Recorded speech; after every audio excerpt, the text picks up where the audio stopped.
अल्हम्दुलिल्लाहि रब्बिल आलमीन वस्सलातु वस्सलामु अला सय्यिदिल अंबिया'i वल मुरसलीन व अला आलिहि व अस्हाबिहि अजमाइन। अम्मा बाद वक़ाल अल्लाहु तआला फिल क़ुरआनिल मजीद फ़अऊज़ु बिल्लाहि मिनश शैतानिर रजीम बिस्मिल्लाहिर रहमानिर रहीम।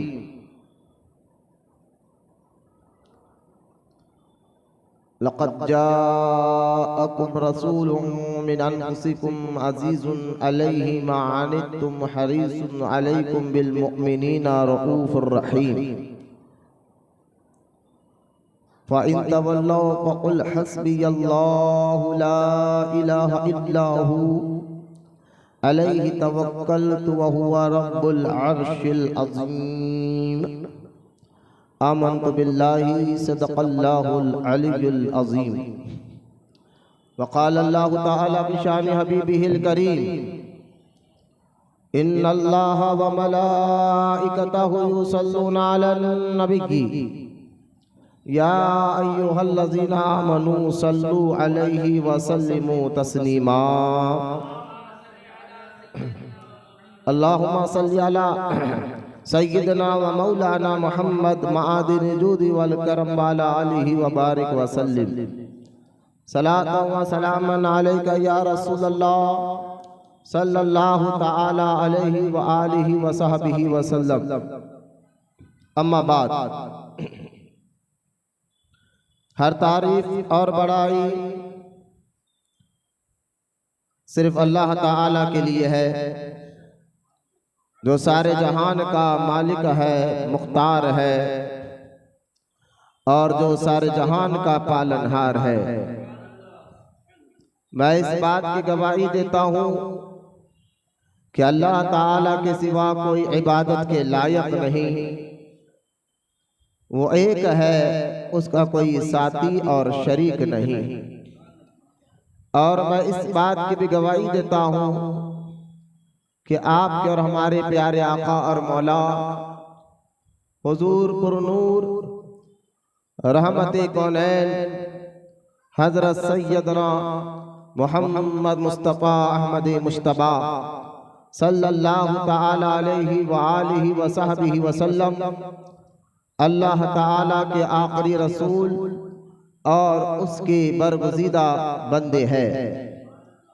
अल्लाह ताला हुजूर अकरम नूर मुजस्सम रहमत आलम सल्लल्लाहु ताला अलैहि व आलिहि व सहबिहि व सल्लम पर, अहले बैत, सहाबाए किराम, ताबईन और तबे ताबईन, औलियाए उम्मत पर क़यामत तक बकसरत रहमतें और बरकतें नाजिल फरमाता रहे। आमीन। मोहब्बत से एक मरतबा दुरूद पाक पढ़ लीजिए। अल्लाहुम्मा सल्लि अला सय्यदना व मौलाना मुहम्मद मआदिन जूदी वल करम वाला आलिहि व बारिक व सल्लिम। सलातन व सलामन अलैका या रसूलल्लाह सल्लल्लाहु तआला अलैहि व आलिहि व सहबिहि व सल्लम। मुअज़्ज़ज़ सामईन इकराम, अस्सलामु अलैकुम व रहमतुल्लाहि व बरकातुहू। सबसे पहले तो मैं तमाम को और इस वीडियो के जरिए देखने वालों को रबीउल पुरनूर जश्न ईद मिलादुन नबी सल्लल्लाहु ताला अलैहि व आलिहि व सहबिहि व सल्लम की मुबारकबादी पेश करता हूँ, क्योंकि ये 2025 चल रहा है, सितंबर का महीना, और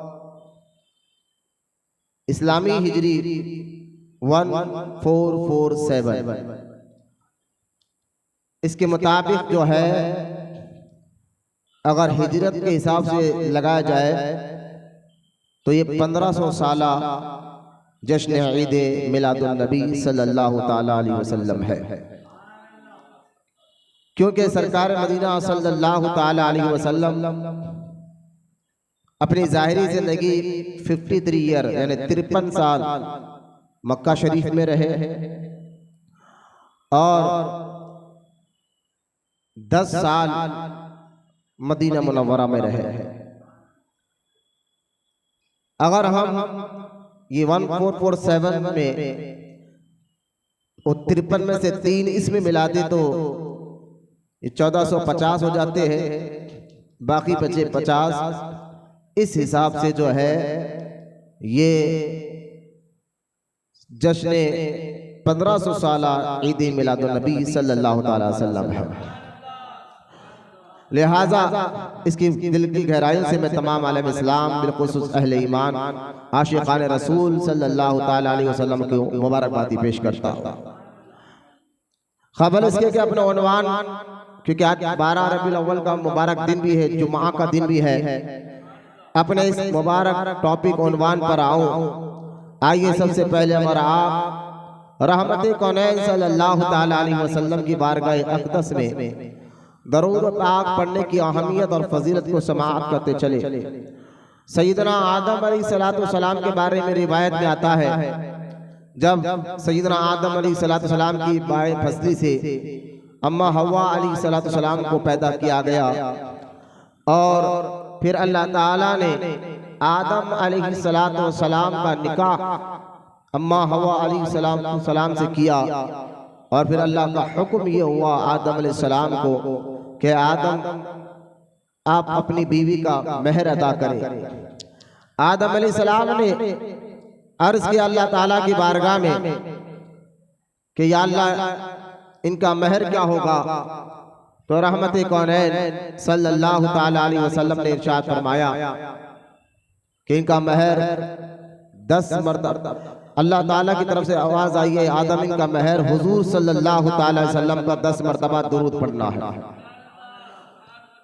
तो पता क्या चला, दुरूद पाक एक ऐसा वजीफा है जो तमाम इंसानों की माँ सैयदा हव्वा अलैहिस्सलाम के महर में आया है। दुरूद पाक की बेशुमार फजीलत अहादीस पाक मौजूद है।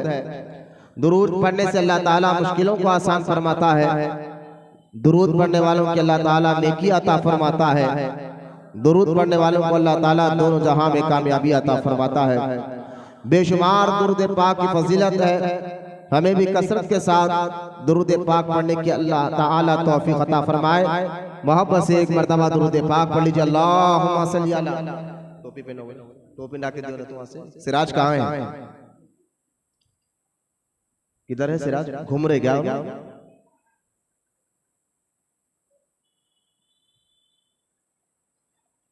आप लोग दुरूद शरीफ पढ़िए। अल्लाहुम्मा सल्ली अला सय्यदना व मौलाना मुहम्मद मआदिन जूद वल करम व अला आलिहि व बारिक व सल्लिम सलातु व सलामन अलैका या रसूल अल्लाह सल्लल्लाहु तआला अलैहि व आलिहि व सहबिहि व सल्लम।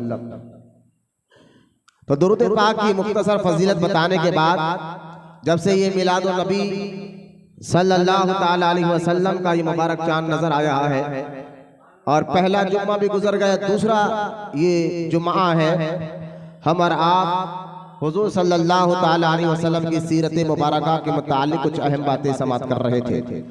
पहला जुम्मा भी मैंने अल्लाह के रसूल सल्लल्लाहु ताला अलैहि व आलिहि व सहबिहि वसल्लम की सीरत मुस्तफ़ा पर मैंने एक टॉपिक मुकम्मल किया। आज का ये दूसरा जुम्मा सीरत मुस्तफ़ा सल्लल्लाहु ताला अलैहि वसल्लम को बयान करना है, इसलिए कि सीरत मुस्तफ़ा सल्लल्लाहु ताला अलैहि वसल्लम में हमारा अहले सुन्नत का ये तरीक़ा रहा है कि जब भी वो हुजूर की ज़िंदगी मुबारक अहले ईमान मुसलमानों के सामने बयान करते कि हुजूर कब पैदा हुए, फिर दुनिया में कैसे तशरीफ़ लाए हैं, इसके मुतालिक कुरान की आयतें और अहादीस मुकम्मल गवाह है कि हमारे और आपके नबी जिसका हम कलमा पढ़ते हैं सल्लल्लाहु ताला अलैहि वसल्लम, वो मुस्तफ़ा जाने रहमत को अल्लाह ताला ने अपने नूर से पैदा फरमाया। तो अगर हमारे हुजूर की तख्लीक और विलादत तो मक्का में हुई है, तख्लीक सबसे पहले हुई है। पैदाइश और तख्लीक में फ़र्क होता है। सबसे पहले अल्लाह ताला ने अपने नूर से हमारे और आपके नबी के नूर को पैदा फरमाया। तो अब आशिकों का तरीका ये रहा है, जब भी वो बयान करे तो सिर्फ ये बयान ना करे कि हुजूर मक्का शरीफ में पैदा हुए, पीर के दिन पैदा हुए, सुबह सवेरे पैदा हुए, फिर सरकार 50 साल 53 साल की उम्र मक्का में रहे और सरकार सल्लल्लाहु ताला अलैहि वसल्लम की उम्र 40 साल हुई तो अल्लाह ताला ने आपको माज़अल्लाह वहाँ भी बदअक़ीदा ये कहते हैं कि 40 साल की उम्र में अल्लाह ताला ने आपको नबूवत दी और ऐलान करने का हुक्म दिया। बल्कि हकीकत ये है, खुद मेरे और आपके आका सल्लल्लाहु ताला अलैहि वसल्लम फरमाते हैं कि ए जाबिर, मैं उस वक्त भी नबी था जब आदम अलैहिस्सलाम पैदा भी नहीं हुए थे। तो खैर ये वहाँ भी बदअक़ीदा कहते हैं कि हुजूर मक्का में पैदा हुए और 40 साल की उम्र में हुजूर को नबी होने का इल्म हुआ, ये उनका बयान है। लेकिन अहले सुन्नत व जमात के नज़दीक ये बिल्कुल गलत है, क्योंकि नबी जो पैदा होता है नबी बनकर ही पैदा होता है। लिहाजा इस पर भी कई दलाइल मौजूद है। तो यहाँ से तकरीर शुरू नहीं करा कि मक्का में सरकार पैदा हुए 40 साल तक ये सब्र किया ना, बल्कि सरकार अलैहिस्सलाम की तकरीर को समझाना है।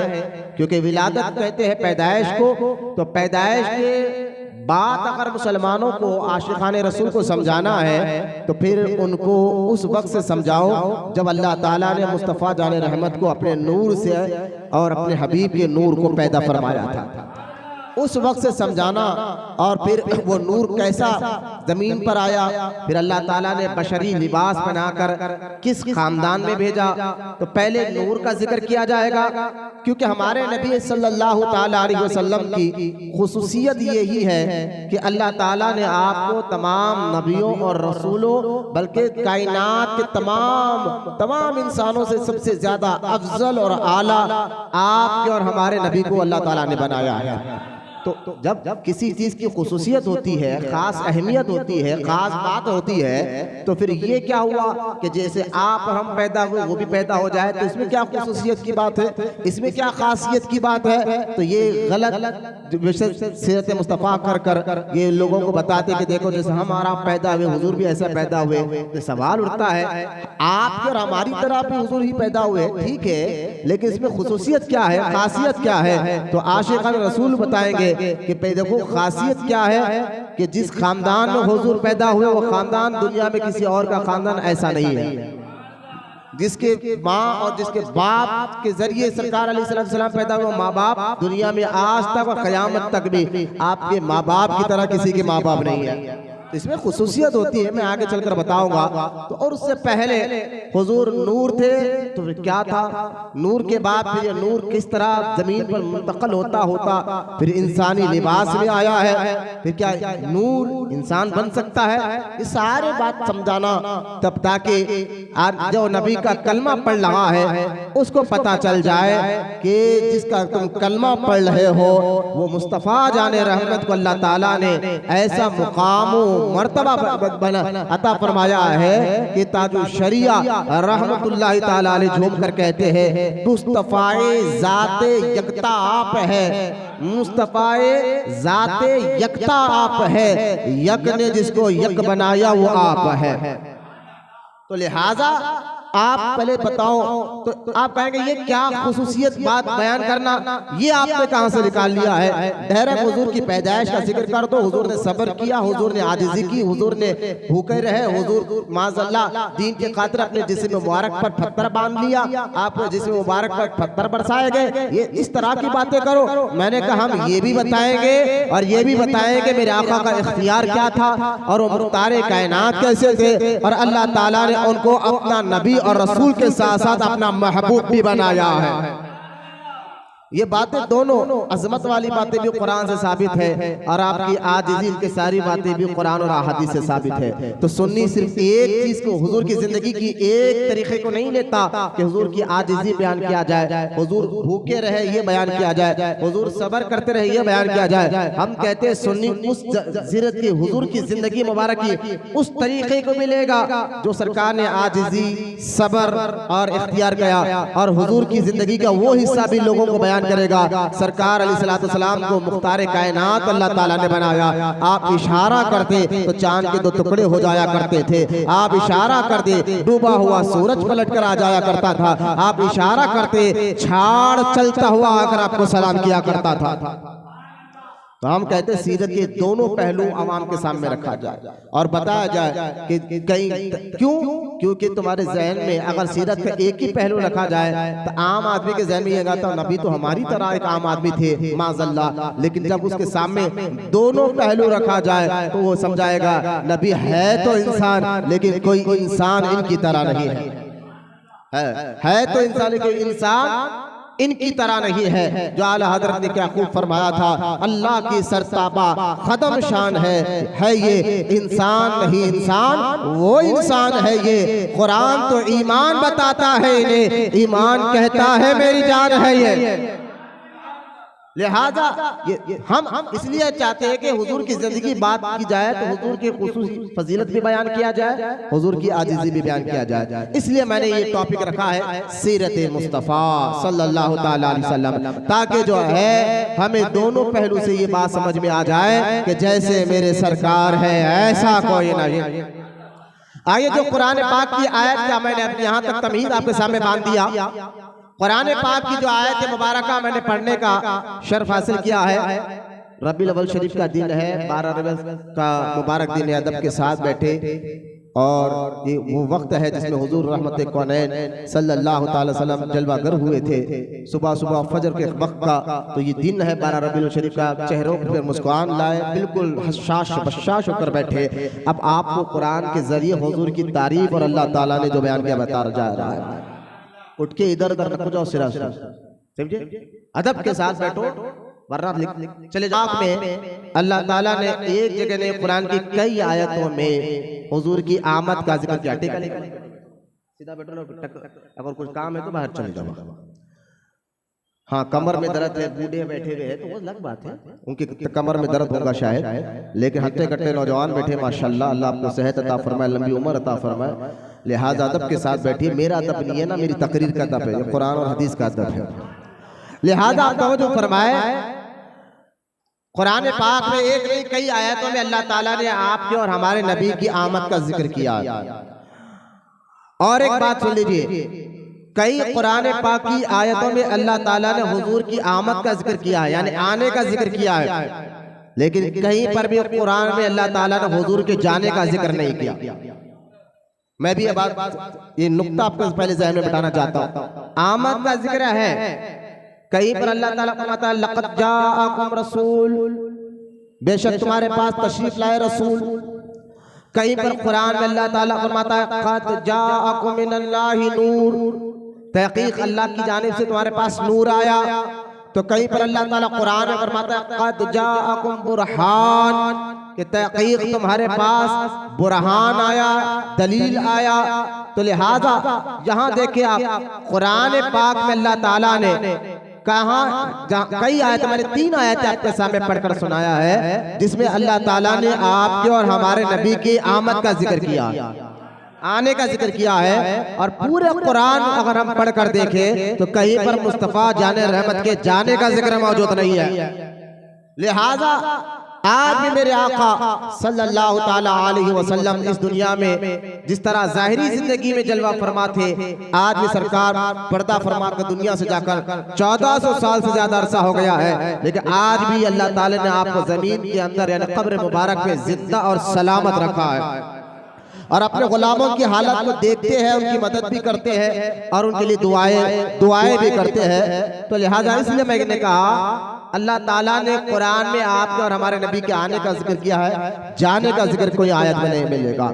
अगर चला जाने का जिक्र हो जाए तो फिर कयामत हो जाएगी। जैसा कि आप देखें कि अगर कोई दावत होती है तो फिर वो दावत के लिए सजाया जाता है, स्टेज लगाया जाता है, लाइट लगाए जाते हैं, लेकिन जैसा ही वो दावत खत्म, दूल्हा अपने घर चला जाए, स्टेज खत्म, सब खत्म, लेकिन जब तक वो दूल्हा है, सजावट है और जो है लाइटिंग है, फूल सब सजा हुआ है, दावत खत्म तो फिर सारे सजावट भी खत्म हो जाती है। ये मिसाल जहन में रखे। इसी तरह अल्लाह ताला ने चाहा कि अपने हबीब को दुनिया में भेजे तो अल्लाह ताला ने जो है आसमान का डेरा लगा दिया और जमीन बिछाकर जमीन का फर्श बिछा दिया।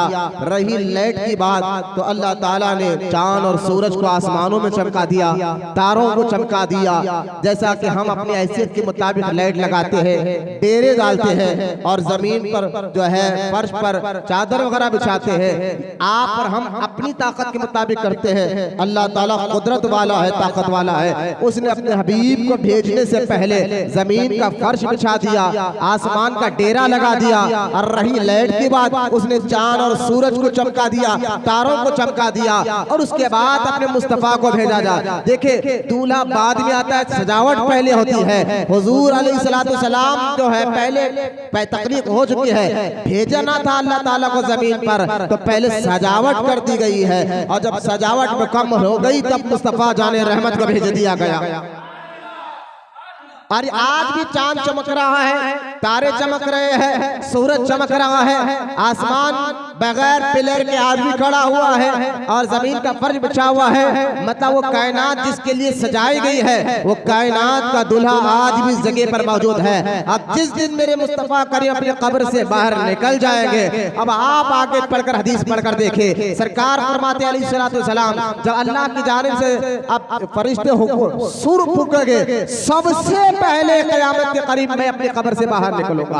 अब जैसा हुजूर बाहर निकलेंगे, क़यामत कायम हो जाएगी, जमीन को लिपेट दिया जाएगा, आसमान को लिपेट दिया जाएगा, सब हश्र के मैदान में जमा हो जाएंगे। पता क्या चला कि सरकार इस कायनात के दूल्हा है। इमाम अहले सुन्नत इसलिए फरमाया, शब्बे असरा के दूल्हा पे दायम दुरूद, नौशाए बज़्मे जन्नत पे लाखों सलाम। नौशाए बज़्मे जन्नत पे लाखों सलाम। लिहाजा अब सरकार आज भी जलवा फरमा है। अगर कोई वहां भी मुझे क्या सबूत है का चांद इसलिए चमक रहा है, तारे इसलिए चमक रहे हैं, सूरज इसलिए चमक रहा है, वरना जिस दिन सरकार जाए तो फिर सारी कायनात में कयामत आएगी। लिहाजा अब कुरान में मैंने आपको यही तो कहा कि कुरान में अल्लाह ताला ने मुस्तफा जाने रहमत के आने का जिक्र किया है, पूरे कुरान में जाने का जिक्र मौजूद नहीं है। जैसा ज़ाहिरी जिंदगी में मेरे और आपके आका सल्लल्लाहु तआला अलैहि वसल्लम आप मक्का शरीफ से मदीना मुनव्वरा में रहे हैं, इसी तरह आज भी सरकार अलैहिस्सलाम पूरी कायनात और खासकर मुसलमानों की जान में बसे हुए हैं। ये भी मैं इंशाअल्लाह कुरान की आयत से साबित करूंगा।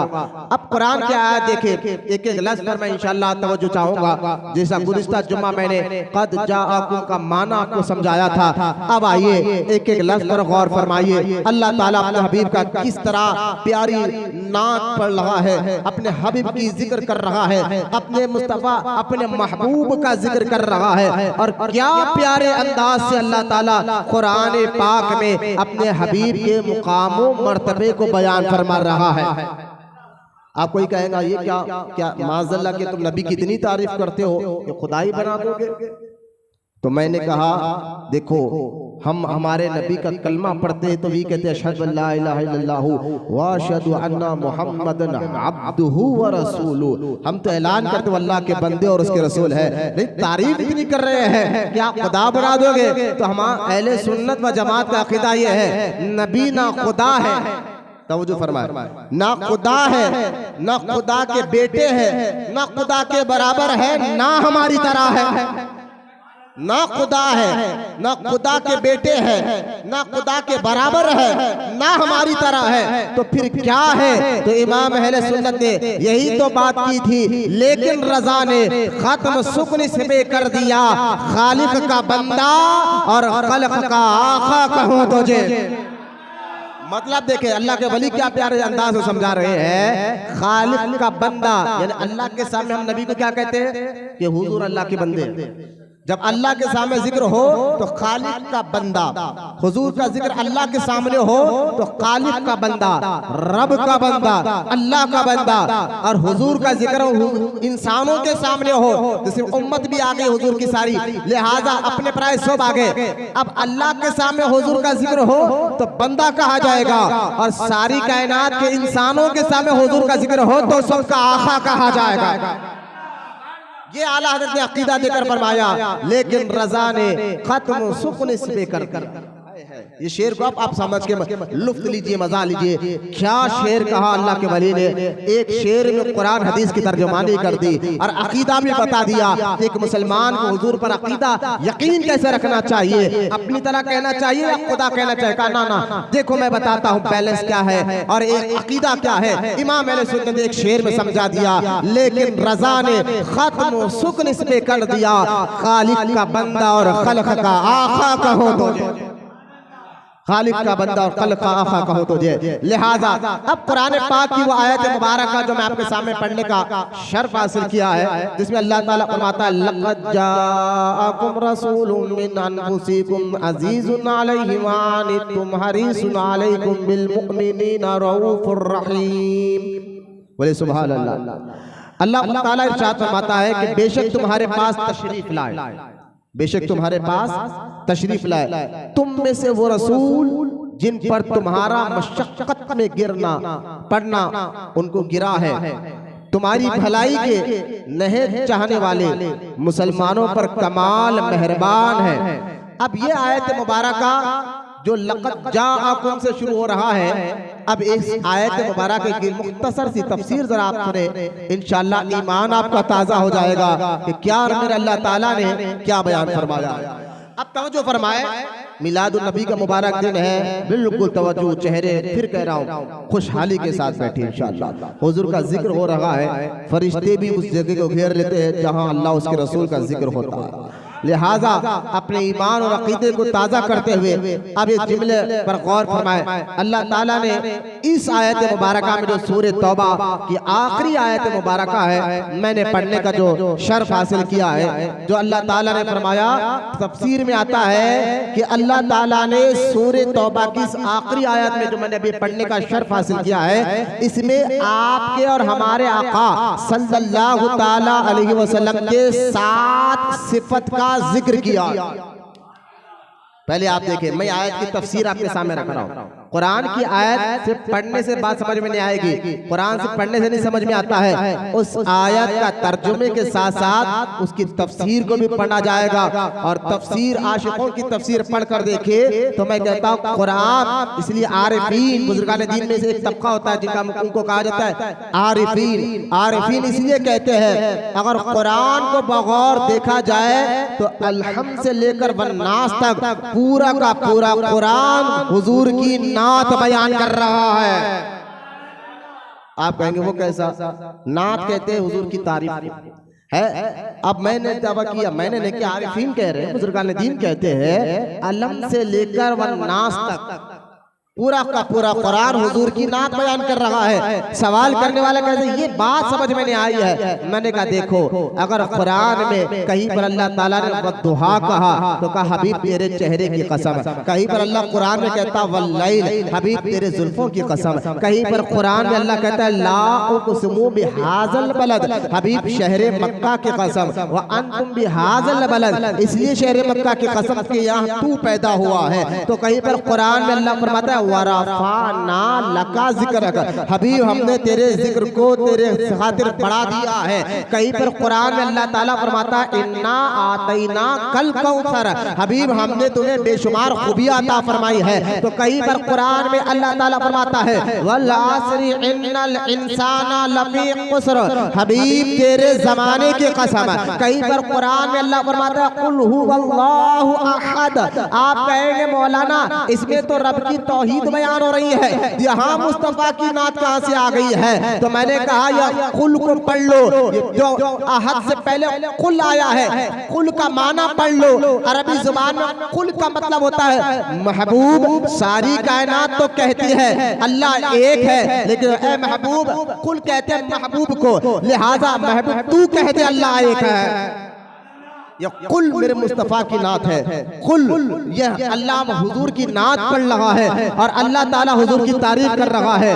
अगर आप कहेंगे ठीक है, कुरान में शराब पीने का भी जिक्र है, कुरान में रोजा रखने का जिक्र है, नमाज पढ़ने का जिक्र है, हलाल और हराम का जिक्र है। मैंने कहा ठीक है, कुरान में नमाज, रोजा, हलाल, हराम, इससे भी मुस्तफ़ा जाने रहमत की जो है तारीफ बयान होती है। वो कैसे? मैंने कहा देखो, अगर जन्नती जन्नत में जाता है, दोज़खी दोज़ख में जाता है, किस वजह से जाता है? तो आप कहेंगे नेकियां करोगे तो जन्नत में जाओगे, गुनाह करोगे तो दोज़ख में जाओगे। मैंने कहा जन्नती जन्नत कर जाता है नेकियां करने की वजह से, दोज़खी दोज़ख में जाता है नेकियां गुनाह करने की वजह से। अब मुझे बताइए नेकी किसको कहते हैं और गुनाह किसको कहते हैं? इसमें भी मेरे और आपके नबी की नात है। आप कहेंगे वो कैसा? मैंने कहा देखो, जिस नबी की बात को सुनकर जो मुसलमान अमल करे उसी को नेकी कहा जाता है।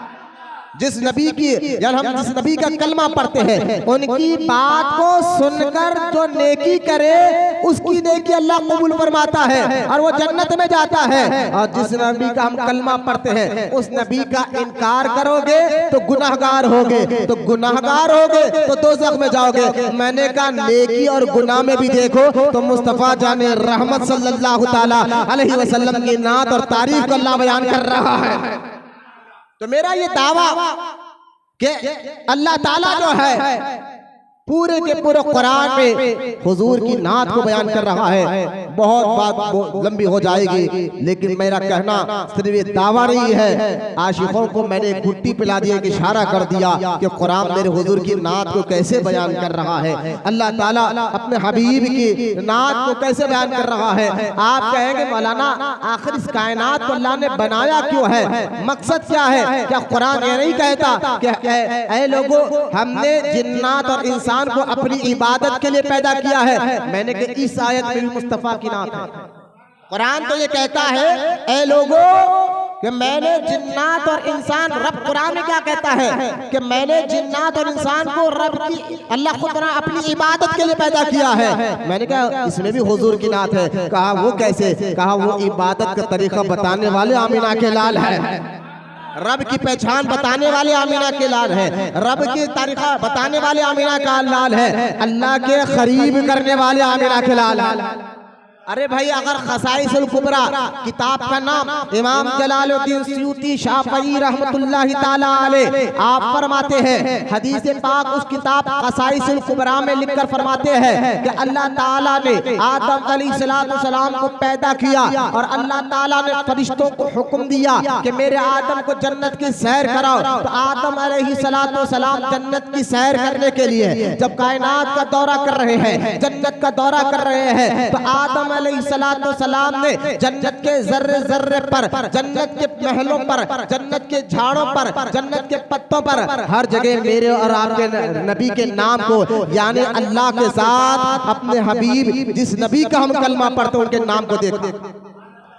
जरा तवज्जो फरमाए, जरा तवज्जो फरमाए। फिर अल्लाह ताला ने आदम अलैहिस्सलाम को एक वजह से दुनिया में भेज दिया।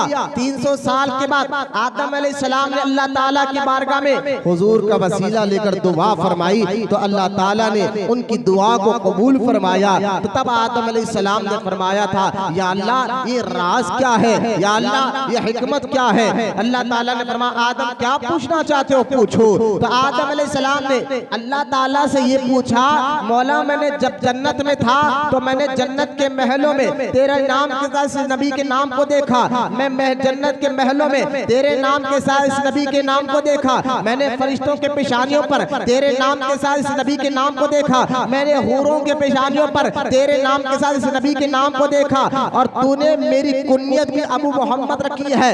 या अल्लाह जमीन पर भी आया हो तो इस नबी का नाम और वसीला देकर दुआ कर रहा हो। मौला राज क्या है, ये कौन है मोहम्मद जिसका तू अपने नाम के साथ नाम लिखता है, ये कौन है मोहम्मद जिसके तू जन्नत में अपने नाम के साथ इनके नाम को लिखता है, ये कौन है मोहम्मद जिसका तू जन्नत के महलों में अपने नाम के साथ अपने इनके नाम को लिखता है। आदम अलैहिस्सलाम ने जब अल्लाह ताला से ये सवाल किया तो अल्लाह ताला की जानिब से जवाब आया कि ऐ आदम तूने बहुत प्यारी बात पूछी है, अब जवाब भी सुन ले। इसका जवाब ये है, मोहम्मद मेरा हबीब है, मोहम्मद सल्लल्लाहु ताला अलैहि वसल्लम मेरा हबीब है, मेरा रसूल है, मेरा महबूब है। सुन आदम अलैहिस्सलाम से अल्लाह ने फरमाया, ऐ आदम, अगर इस नबी को पैदा करने का मेरा इरादा ना होता तो ऐ आदम ना मैं जमीन को बनाता, ना आसमान को बनाता, या चांद को बनाता, ना तारों को बनाता, ना जन्नत को बनाता, ना दोज़ख को बनाता, यहाँ तक कि आदम ना मैं तुझे भी पैदा ना करता। मेरे को हबीब बनाना मकसद था, मुझे मुस्तफा बनाने का मकसद था, मेरे महबूब को बनाने का मकसद था, तो मैंने जमीन भी बनाई, आसमान भी बनाए, चांद भी बनाए, तारे भी बनाए। लिहाजा आला हज़रत झूम कर कहे उठे, इमाम अहमद रजा झूम के कहे उठे, इमाम अहमद रजा खान रहमतुल्लाहि ताला अलैह की नजर जब ये हदीस पाक पर पड़ी है कि जब कायनात बनाई है अल्लाह ने हबीब के खातिर बनाई है, जमीन को बनाया तो मुस्तफा के खातिर बनाया है, आसमानों को बनाया तो मुस्तफा के खातिर बनाया है, चांदों सूरज को बनाया तो मुस्तफा के खातिर बनाया है, जन्नत और दोज़ख को बनाया तो मुस्तफा के खातिर बनाया है। सारी कायनात को अल्लाह ताला ने खुद फरमाया, आदम मैंने इनके खातिर बनाया है, बल्कि तुझे भी इनके खातिर बनाया है और तेरी औलाद में ही इनको बनाकर भेजूंगा। तब ये बात आदम अलैहिस्सलाम को मालूम हुई। यह हदीस क़साइसुल कुबरा में इमाम जलालुद्दीन सयूती ने लिखा है। जब इस हदीस पर बरेली के इमाम अहमद रजा खान अलैहि रहमतुर रिज़वान की नजर पड़ी, इमाम अहमद रजा का कलम झूम उठा, आशिक़ रसूल झूम उठा और झूम कर आला हज़रत ने एक प्यारी बात कही। आला हज़रत झूम कर कहते हैं, ज़मीन व ज़मा तुम्हारे लिए, चुनीन व चुना तुम्हारे लिए, मकीन व मका तुम्हारे लिए, बने दो जहां तुम्हारे लिए। लिहाजा तब जो फरमाए वो मुस्तफ़ा की आमद का मुबारक महीना है, मुबारक दिन चल रहा है। अब देखिए कुरान की जो आयत मैंने पढ़ने का शर्फ हासिल किया है, इस आयत में अल्लाह ताला ने आपके और हमारे नबी के 7 सिफत का जिक्र किया। कितने? 7 सिफत का जिक्र किया है। अब मैंने आयत पढ़ी है सूरह तौबा, लक़द जाअकुम रसूल कहकर। आप देखिए, आप कहेंगे इसमें 7 सिफत क्या है? इस 7 सिफत में इस आयत में पहली सिफत, इस आयत में अल्लाह ताला ने हुजूर की तशरीफ आवारी का जिक्र किया। पहले उनकी खूबी कि हुजूर तशरीफ लाए हैं, और मैंने गुज़िश्ता जुम्मा बयान किया था कि आता वही है जो पहले कहीं मौजूद होता है। इस आयत में आने का जिक्र है, पैदाइश का जिक्र नहीं। गौर करें, आने और पैदा होने में दोनों लफ्ज़ नहीं। उर्दू जुबान में आपको समझा रहा हो, बहुत फर्क होता है। मैं आपसे पूछ रहा, आप कहाँ से आ रहे हैं? तो आप कहेंगे मौलाना मैं तो 1985 में पैदा हुआ था। अरे भाई, मैं पैदाई की जिक्र नहीं कर रहा हूँ। अगर मैं ये जिक्र न करना चाहता तो आपसे डायरेक्ट ये पूछता आप कब पैदा हुए। मैं आपसे ये नहीं पूछ रहा हूँ कि आप कब पैदा हुए, मैं आपसे पूछ रहा हूँ आप कहाँ से आ रहे हैं। सवाल नहीं, उर्दू इतना नीचे आकर समझा रहा हो। तो आप देखे, लक़द जाअकुम, अल्लाह फरमाता है तहक़ीक़ तुम्हारे पास रसूल आए, यहाँ पैदा नहीं आए। तो आने से पहले क्या होता है? आता वही है जो पहले कहीं और होता है। मतलब मैं आपसे पूछ रहा हूँ आप कहाँ से तशरीफ ला रहे हैं? कहा मौलाना अभी घर में था, अभी आपके पास आया हो, कभी मकान में था यहाँ पर आया हो, बाजार में था यहाँ पर आया हो, दुकान पे था यहाँ पर आया हो। मतलब क्या पहले कहीं पर थे तभी तो आए, पहले कहीं पर थे तभी तो आए। तो यहाँ कुरान क्या कहता है? महबूब आया है, मतलब क्या पहले कहीं पर थे तभी तो आए। तो मैंने इस आयत मुबारका में क़द जाअकुम मिनल्लाहि नूर, जो गुज़िश्ता जुम्मा मैंने बयान किया है, वहां पर पूरी डिटेल के साथ इसका जिक्र कर दिया है। तो पहली सिफत लक़द जाअकुम में हुजूर की तशरीफ आवारी का जिक्र है। दूसरा, हुजूर की सबसे सिफत इस आयत में बयान हो रही है, सबके पास तशरीफ आए। हुजूर की तशरीफ आवारी सिर्फ ईमान वालों के लिए नहीं, पूरी कायनात के इंसानों के पास तशरीफ लाए।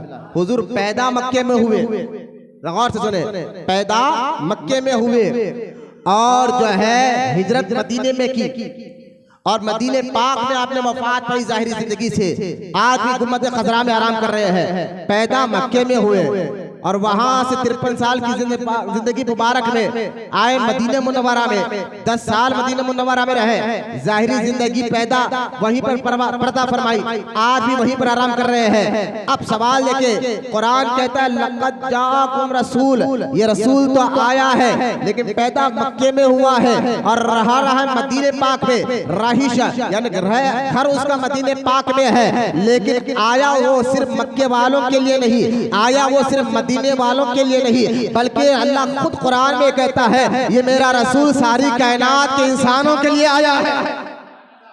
यहाँ मैं अभी एक एक कर बयान करूंगा, सबके पास तशरीफ आवारी, ये हुजूर की तीसरी सिफत का जिक्र हो रहा है। चौथी, ये शानदार रसूल है। मैं भी आके एक बात बताऊंगा, ये शानदार रसूल है, ये हुजूर की सिफत चौथी बयान हो रही है इस आयत में, लक़द जाअकुम में, जो सूरह तौबा की आखिरी आयत है, इसमें 7 हुजूर की सिफत का जिक्र हो रहा है। तो अब देखिए चौथी के तीसरी, पहली मैंने कहा तशरीफ आवारी, दूसरी मैंने कहा सबके पास हुजूर तशरीफ लाए, तीसरी मैंने कहा ये शानदार रिसालत लेकर आए, चौथी मैंने कहा सारे मोमिनों की जान से होना, हुजूर सारे मोमिनों की जान से भी ज्यादा करीब होना, ये चौथी। पांचवी, मोमिनों की तकलीफ से आपको दुख होना, जो हुजूर पर ईमान लाए, अल्लाह रसूल पर ईमान लाए, जब वो तकलीफ में होते हुजूर भी मचल जाते हैं। मैं एक एक कर बता रहा हूँ, लिहाजा और पांचवी मैंने कहा मोमिनों की तकलीफ से आपको दुख होना, और छठवीं यह है कि मोमिनों पर बड़े हरीस होना। हरीस किसको कहते हैं आगे मैं चलकर बताऊंगा। सातवीं सिफत यह है कि ये बड़े रऊफ और रहीम है, रऊफ और रहीम है। अब आइए इस आयत पाक के एक एक लफ्ज को तवज्जो फरमाए कि मैंने अभी आपको कहा था कुरान अरबी का कलाम है, कुरान अरबी में उतरा है। अरबी जुबान की जो लैंग्वेज समझ सकते हैं, जो अरबी ग्रामर पढ़ चुके हैं, उनको मालूम है अहले अरब अरबी में कोई बात करते हैं तो कब कैसी बात करते हैं, तो वो लबो लहजा कैसा होता है। मिसाल के तौर पर हम और आप उर्दू में बात करते हैं तो हमारा लबो लहजा कैसा होता है, यानी हम गुस्से के वक्त क्या लफ्ज बोलते हैं, खुशी के वक्त क्या लफ्ज बोलते हैं। जैसा हम उर्दू जुबान में गुस्से के वक्त कुछ अलग अल्फाज निकलते हैं, यानी पता चलता है ये बंदा बड़ा गुस्से में आ रहा है, इसका अंदाज बता रहा है, इसका बोलने का तरीका बता रहा है। इसी तरह खुशी के वक्त जो है हम कुछ ऐसे अंदाज में बात करते हैं, लोग कहते हैं यार बड़े खुश नजर आ रहे हो, तुम्हारा अंदाज बता रहा है। लिहाजा ये जिस तरह उर्दू का लबो लहजा, ना करे मेरी बात बच्चों को समझ में आ जाए, मैं क्या ना कह जाता हूँ ताकि कुरान समझ में आपको आसानी आ जाए। जिस तरह उर्दू या हिंदी में हम बात कर रहे हैं तो लबो लहजा हमारा कैसा होता है, तो हमें समझाने और बताने की जरूरत नहीं है कि जो लोग उर्दू समझते हैं, हिंदी बात समझते हैं, वो लबो लहजा को अच्छी तरह समझते हैं। जैसा कि आप देखें कि अगर कोई कहे कि गुस्से में आकर के यार वो फला बंदा ऐसा कर रहा था, नाम लेकर के फला अब्दुल्ला ऐसा कर रहा था, तो आप गुस्से में आपका लहजा बता रहा था, और अब किसी को कहे यार अब्दुल्ला की बात ही अलग है, हम कह रहे हैं ना अब्दुल्ला की बात ही अलग है, तो आप क्या है ये खुशी में कर रहे हैं। तो लबो लहजा जो होता है, ये क्यों समझा रहा हूं मैं आपको, इसलिए मैं आपको समझा रहा हूँ हर लैंग्वेज का, चाहे वो इंग्लिश हो, चाहे उर्दू हो, चाहे हिंदी हो, जो भी लैंग्वेज हो उसका एक अपना तरीका होता है, अपना लबो लहजा होता है। और उस कौम को, जिस कौम में वो लबो लहजा आम हो, उर्दू या हिंदी हम में आम है, तो हमें पता है ये लबो लहजा क्या है, गुस्से के वक्त हम क्या बोलते हैं, खुशी के वक्त हम क्या बोलते हैं, बस ये बात समझ जाए। इसी तरह कुरान अरबी में उतरा, कुरान अरबी में उतरा, तो अरबी लैंग्वेज वाले अच्छी तरह समझते हैं कि उनको गुस्से में कब बोला जाता है, और वो खुशी में क्या लफ्ज बोलते हैं, गुस्से में क्या लफ्ज बोलते हैं, और कुछ खास बात हो तो वो क्या लफ्ज बोलते हैं। जैसा कि मैं आपको कहता हूँ उर्दू में यार एक अहम बात आपको बोलना है, अब आप कहेंगे बात समझ में आ गई, लेकिन ये अहम, मैंने कहा ये लफ्ज अहम बता रहा, तो खास बात, अहम बात, जरूरी बात हम और आप उर्दू में कहते हैं जरूरी बात करना है, अहम बात करना है, खास बात करना है। तो ये बात से पहले जो अहम मैंने लगा दिया, बात से पहले जो जरूरी मैंने लगा दिया, बात से पहले मैंने खास जो लगा दिया, इससे आप कहेंगे ठीक है कोई अहम बात है जो ये अहम लफ्ज बता रहा है, तो कोई लफ्ज लहजा आपको बता देता है कि अहम बात होने वाली है, खास बात होने वाली है। अब इससे आगे मैं आपको समझाना नहीं चाहता, आप समझ गए होंगे।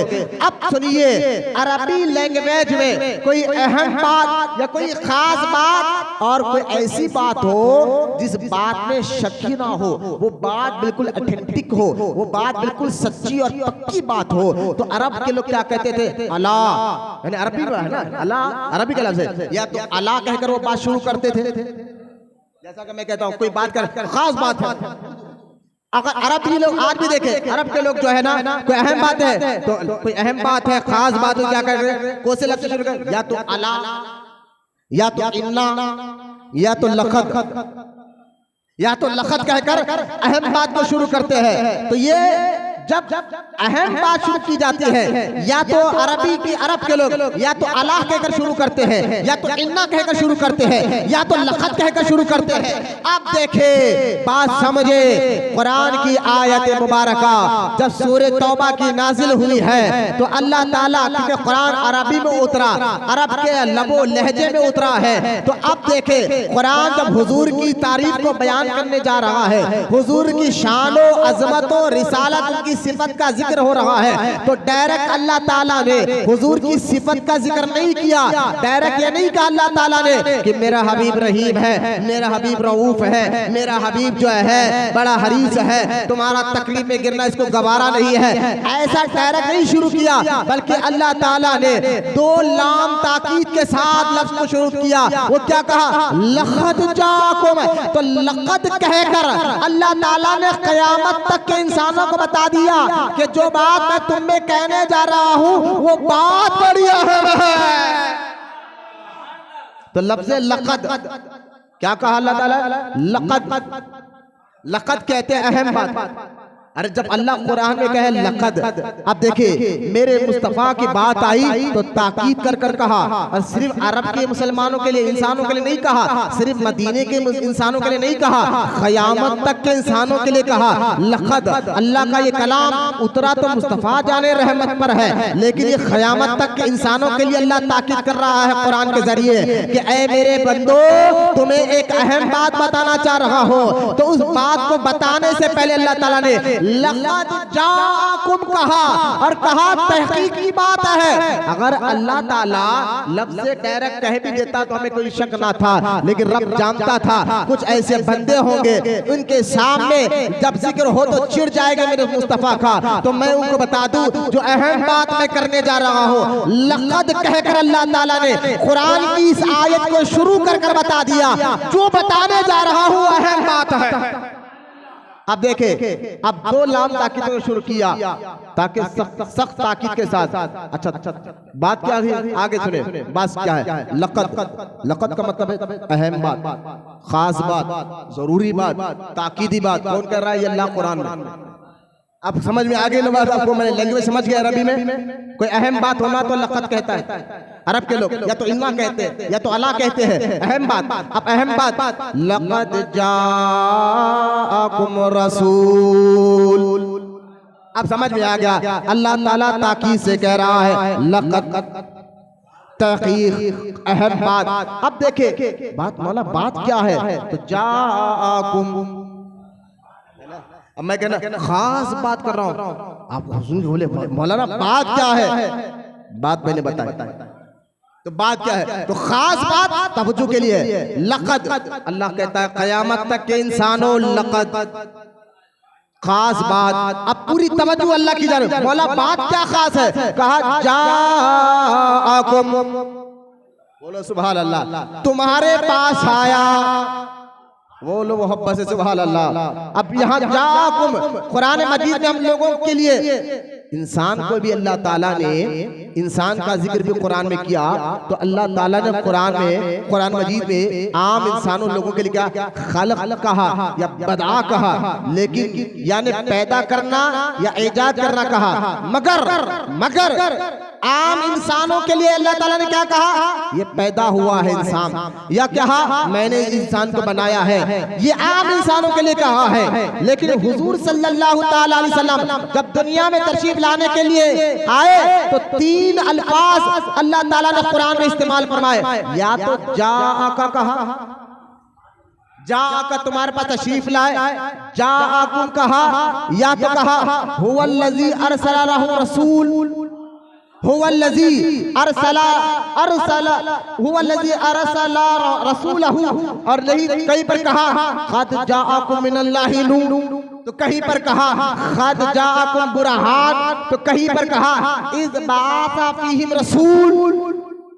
आप देखें, आपके हमारे लिए पैदाइश का जिक्र है, लेकिन मुस्तफ़ा जाने रहमत के लिए कहा जाकुम, कहीं पर कहा क़द जाकुम मिनल्लाहि नूर, कहीं पर कहा क़द जाकुम बुरहान, तो कहीं पर कहा जा अरसल, कहीं पर कहा इज़ बअसा फ़ीहिम रसूल। तो लिहाजा ये लफ्ज़ बता रहे हैं क्योंकि हुजूर सल्लल्लाहु ताला अलैहि वसल्लम अल्लाह ताला की आला नेमत है जो बातोर तोहफा मखलूक को दिए गए हैं, और आपका दुनिया में आना ऐसा है जैसा किसी हाकिम का एक जगह से दूसरी जगह तब्दीला होकर आना, पहले से ही मिन जानिब हुकूमत अफसर था, जगह तब्दील हुई, ऐसे ही मिसाल के तौर पर बात समझिए, जाकुम कहकर अल्लाह ताला ने बता दिया, लक़द कहकर कहा तहकीक है, इंसानों जरा गौर से सुनो, जाकुम कहकर बताया ये रसूल आया है, पहले मैंने बताया आता वही है जो पहले कहीं और होता है, आता वही है। तो अब यहाँ पर तफसीर में यह आता है जाकुम कहकर बता दिया कि हुजूर पहले कई थे, वहीं से आए, तो पहले जिस तरह देखे एक कमिश्नर दूसरे इलाके में रहता है तो उस कमिश्नर के काम को देखकर दूसरे स्टेट में, दूसरे शहर में, दूसरे इलाके में उसका ट्रांसफर कर दिया जाता है। क्यों? पहले से वो जहाँ का हाकिम था उसने वहां भी अच्छा काम किया, वहां से यहाँ पर आया है, लिहाजा यहाँ पर भी अच्छा काम करेगा। अब हुजूर आ रहे हैं, तो पहले हुजूर जहाँ थे उसको आलम अरवा कहा जाता है, पहले हुजूर जहां थे उसको आलम कौन उठ रहा, जा रहा, आ रहा, बैठ रहा, मत देखो, मेरी तरफ तवज्जो देखो, जाने दीजिए, तवज्जो फरमाए, हुजूर के दीवानों तवज्जो करो, जिस नबी का हम कलमा पढ़ते हैं उस नबी की शान को अल्लाह ताला ने जाकुम के लफ्ज में बयान फरमा दिया। हाँ, अरबी जुबान एक एक लफ्ज के कई माने होते हैं। अब गौर फरमाए, हुजूर सल्लल्लाहु ताला अलैहि वसल्लम के बारे में जाकुम कहकर अल्लाह ताला ने ये बयान कर दिया कि देखो कि ये मेरा महबूब आया है ना, कि ये मत समझो कि पैदा तो मक्के में हुआ है, लेकिन पहले उसकी तकलीफ हो चुकी थी, ये पहले बन चुका था, लिहाजा ये वहां से यहाँ पर आया है, जहां पहले था वहां पर भी ये हाकिम था। बोलो ना सुभान अल्लाह। जहां ये पहले था वहां पर भी ये हाकिम था, और जहां ये वहां से आया है तो हाकिम और मुख्तारे कायनात बनकर आया है। आप सवाल उठता है ये क्या बात आप करें, जहां पहले थे वहां भी हाकिम, जहां से आए हैं दुनिया में आए हैं यहाँ भी मुख्तारे कायनात, मतलब क्या है? मैंने कहा ये मैं नहीं कहता हूँ, ये कुरान में रब कहता है जाकुम, ऐ मेरे लोगों, ऐ इंसानों, ऐ मेरे बंदो, तुम्हारे पास रसूल आया है, तुम्हारे पास जाकुम बेहतरीन रसूल आया है, जाकुम। अब ये बात थोड़ा समझ में नहीं आई, पहले जहाँ हुजूर थे वहाँ भी हाकिम थे, वहाँ भी हुकूमत चल रही थी, यहाँ पर आए तो यहाँ भी मुख्तारे कायनात बनकर आए। बात थोड़ा क्लियर करिए मौलाना, कहना क्या चाहते हो? देखो उसकी एक मिसाल देकर मैं आपको समझाना चाहता हूँ। सूरज जो है, सूरज जब तक चमकता है तो दिन का उजाला होता है, लेकिन जैसा ही डूबता है तो लोग ये ना समझे सूरज डूब गया, सूरज का फैज खत्म हो गया, सूरज की रोशनी खत्म हो गई। ना ना ना ना, गौर से सुने, गौर से सुने। सूरज डूबने के बाद भी अपना फैज देता है, अपनी चमक देता है, अपना नूर देता है।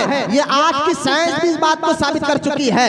सूरज जब तक जलता है तब भी फैज देता है, जब डूब जाता है तब भी फैज देता है। कहा बात जरा और क्लियर करिए। देखिए सूरज जैसा डूबता है तो सूरज का फैज खत्म नहीं होता, बल्कि वो चांद और तारों के जरिए रोशनी जरूर देता है।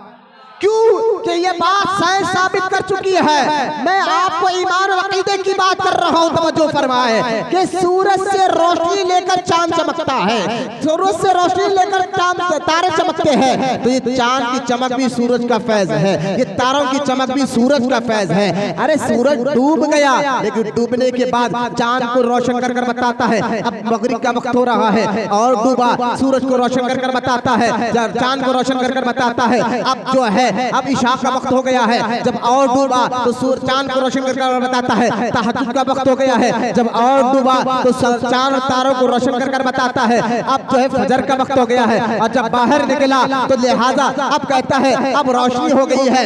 मतलब क्या है, सूरज डूब कर भी चांद और तारों के जरिए इंसानों को फायदा दे रहा है। गौर से सुने, डूब कर भी चांद और तारों के जरिए डूबा, लेकिन फैज खत्म नहीं हुआ। डूबा लेकिन उसका फैज खत्म नहीं हुआ, उसका नूर खत्म नहीं हुआ। लेकिन वो नूर चांद और तारों के जरिए हमें इशा का वक्त बता रहा है, हमें मगरिब का वक्त बता रहा है, हमें तहज्जुद का वक्त बता रहा है, हमें सहरी का वक्त बता रहा है, हमें फजर का वक्त बता रहा है। अरे सूरज डूबने के बाद भी फैज दे रहा है, और जब बाहर आ जाए तब भी फैज दे रहा है, तुम्हें बता रहा है ये फजर के वक्त का, ये इशराक का वक्त है, ये चाश का वक्त है, ये ज़वाल का वक्त है, ये दोपहर का वक्त है, ये तीन पहर का वक्त है, ये असर का वक्त है। मैंने कहा डूब कर भी फैज दे रहा है, निकल कर भी फैज दे रहा है। ये मिसाल बच्चों को समझ में आ जाए। जहाँ आपको कुरान में अल्लाह ने फरमाया कि मेरा महबूब आया है, मौला आने से पहले कहा था, कहा ये मेरे पास था, आलमे अरवा में था, रूहों की दुनिया में था, तब तक वहाँ था। कभी आदम के जरिए तुम्हें फैज दे रहा था, कभी मूसा के जरिए तुम्हें फैज दे रहा था, कभी ईसा के जरिए तुम्हें फैज दे रहा था, कभी उसका फैज मूसा अलैहिस्सलाम की नजर में नजर आया, कभी उसका फैज इब्राहिम अलैहिस्सलाम के फैज में नजर आया, कभी उसका फैज इस्माइल अलैहिस्सलाम के फैज में नजर आया, कभी उसका फैज कमो पेश 1,24,000 अंबिया और नबी और रसूलों के फैज के जरिए नजर आया। जब तक मेरे मुस्तफा आलम अरवा में थे तब भी अल्लाह की अता से लोगों को फैज दे रहे थे। आज मक्के में पैदा होकर अल्लाह ऐलान कर रहा है अब भी तुम्हें ये फैज देने के लिए आया है। जिस तरह सूरज डूब कर भी फैज देता है, हुजूर आने से पहले भी फैज दे रहे थे, हुजूर आए तब भी फैज, और आप भी है तब भी। आप दुनिया से गए जाहिरी तौर पर, जब तक हुजूर जिंदा थे, जाहिरी दुनिया की बात, आज भी जिंदा है, बोलो सुभान अल्लाह। जब तक दुनिया में नहीं आए, आसमानों में थे, आलम अरवा में थे, तो कोई वहां भी आपको कह दे मौलाना जज्बे में बोल दिए, ये कौन सी बात है?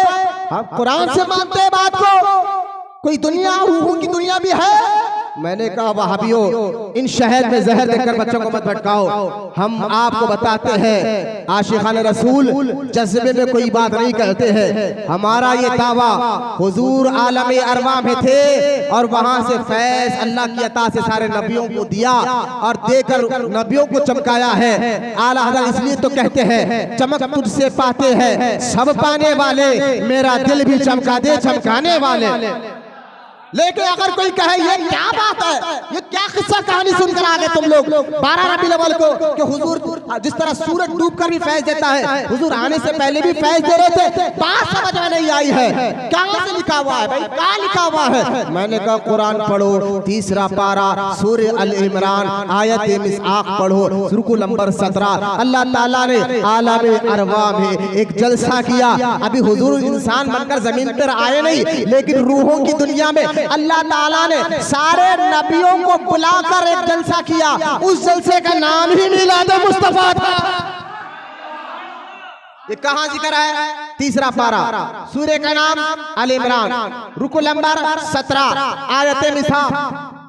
अगर इसकी तफसील देखना है, अरे भाई अल्लाह ताला तमाम नबियों के, कुरान कहता है तमाम नबियों की रूहों को अल्लाह ने बुलाया। बोलना सुभान अल्लाह। किसको बुलाया? नबियों की रूह।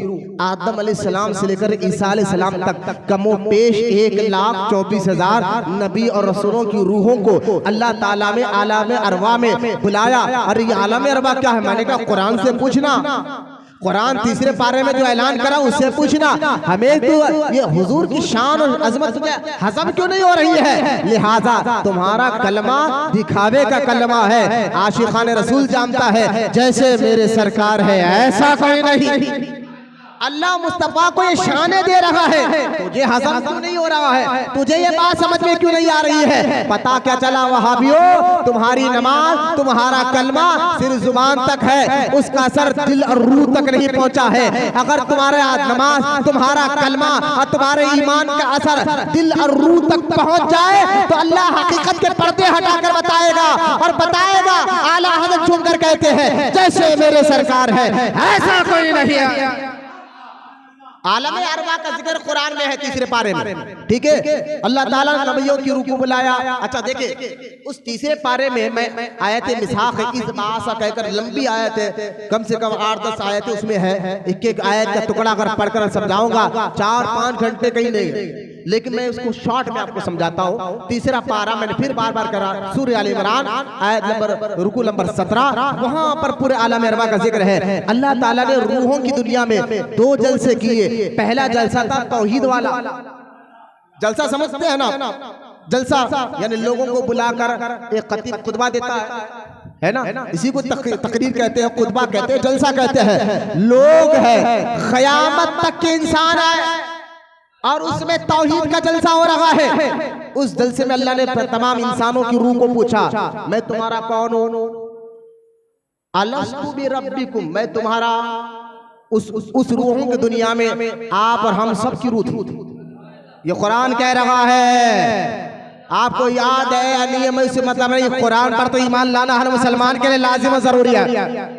हाँ, जो आशिक रसूल होते हैं उनको वो वादा याद रहता है। गौसे आजम कहते हैं मैं उस रूहों की दुनिया में जो वादा किया था मुझे पैदा होने के बाद भी वो याद रहा है। गरीब नवाज कहते हैं जो रूहों की दुनिया में अल्लाह ने मुझसे वादा लिया था पैदा होने के बाद भी वो वादा मुझे याद है। बंदा नवाज कहते हैं जो रूहों की दुनिया में अल्लाह ने वादा लिया था पैदा होने के बाद भी वो वादा मुझे याद है। वो रूह हमारी इतनी कमजोर, गुनाह कर कर, गंदे काम कर कर, झूठ, गीबत, चुगलखोरी, बदमाशी, लोगों के माल खा खा कर हमारा रूह, जिस्म गंदगी, हसद, गीबत, चुगली, अंदर की गंदगी की वजह से रूह के सामने कई पर्दे आ गए हैं। लेकिन औलिया अल्लाह, अल्लाह के नेक और महबूब बंदे अल्लाह की इबादत, तकवा, परहेजगारी और इताअत इलाही, इताअत रसूल कर कर अपने दिल को ऐसे पाक कर लेते हैं अल्लाह पर्दे हटाकर वो हकीकत के नजारे करा देता है। आलम अरवा में अल्लाह ताला ने 2 जलसे किए। एक जलसे का नाम था तौहीद और उस तौहीद के जलसे में अल्लाह ने फरमाया ऐ लोगों अलस्तु बिरब्बिकुम, मैं तुम्हारा कौन हूँ? तमाम लोगों की रूहों ने कहा कालू बला, या अल्लाह तू हमारा रब है। बात खत्म हो गई। बात क्या की? बात खत्म हो गई। सबको अल्लाह ने भेजा, आदम की पुष्ट में दाखिल कर दिया कि आदम की पुष्ट में चले जाओ, क्योंकि पीठ आदम की पुष्ट से, पुष्ट समझते आप, पीठ मुबारक हो, पुष्ट। अल्लाह ताला ने अपने कुदरत वाले हाथ फेरा, तमाम इंसान आदम अलैहिस्सलाम की औलाद है ना, अपना कुदरत वाला हाथ, एक एक जुमले पर गौर करें। आपके हाथ हमारे हाथ की तरह अल्लाह का हाथ नहीं। अल्लाह जिस्म से पाक, हाथ पैर से पाक, आँख कान से पाक, जिस्म जिस्मानियत से पाक, जगह से पाक, इसलिए हमको कहते हैं अल्लाह पाक। मैं कह रहा हूँ कुरान का जिक्र करते हुए कुदरत वाला हाथ अल्लाह ताला ने आदम अलैहिस्सलाम की पुष्ट पर फेरा तो पूरे रूहें बाहर आए और उन रूहों से अल्लाह ने पूछा मैं तुम्हारा कौन हूँ? सबने कहा तू हमारा रब है। लेकिन यहाँ पर एक डिटेल है इस सूरे में, मैं उस डिटेल में नहीं जा रहा। सबसे पहले किस रूह ने जवाब दिया बस इतना सुन ले। सबसे पहले हुजूर की रूह मुबारक ने जवाब दिया तू हमारा रब है। खैर पूरी रूहों को अल्लाह ने कहा ठीक है अब आदम की पुष्ट में वापस चले जाओ। कुदरत वाले हैं, रब जो चाहे करे। चले गए। फिर अल्लाह ने एक और जलसा किया और उस जलसे में अल्लाह ने पूरे इंसानों की रूहों को नहीं बुलाया, उस जलसे में सिर्फ और सिर्फ नबियों की रूहों को बुलाया। आदम तुम भी ठहरो, मूसा तुम भी ठहरो, इब्राहिम तुम भी ठहरो, इस्माइल तुम भी ठहरो, जकरिया तुम भी ठहरो, यहया तुम भी ठहरो। लिहाजा सिर्फ और सिर्फ नबियों की रूहों को ठहराया और नबियों की रूहों ने कहा या अल्लाह यहाँ ठहराने का मकसद क्या है, यहाँ बुलाने का मकसद क्या है। अल्लाह ताला की जानिब से जवाब आया, ऐ नबियों की रूहो, तुम्हें दुनिया में इंसान बनाकर जब भेजूंगा, ऐ मूसा तुम्हें कलीम बनाने वाला हूँ, इब्राहिम तुम्हें खलील बनाने वाला हूँ, इस्माइल तुम्हें ज़बीउल्लाह बनाने वाला हूँ, ईसा तुम्हें रूहुल्लाह बनाने वाला हूँ, जकरिया तुम्हें यहया देने वाला हूँ। लिहाजा सारे नबियों की रूह को बुलाकर कहा मैंने इसलिए तुम्हें बुलाया है। पहले जलसे में सारे इंसानों की रूह को बुलाया और उनको भिजा दिया, अब इस जलसे में सिर्फ नबियों की रूह को बुलाया। और से इस जुमले पे नौजवान बच्चे गौर करें। दूसरा जलसा सिर्फ नबियों की रूह, दूसरा जलसा सिर्फ नबियों की रूह को बुलाया और बुलाकर नबियों की रूह ने कहा या अल्लाह हमें सिर्फ क्यों चुना। कहा अब मेरे हबीब का मिलाद का जिक्र करना है, मेरे महबूब के मिलाद का जिक्र करना है।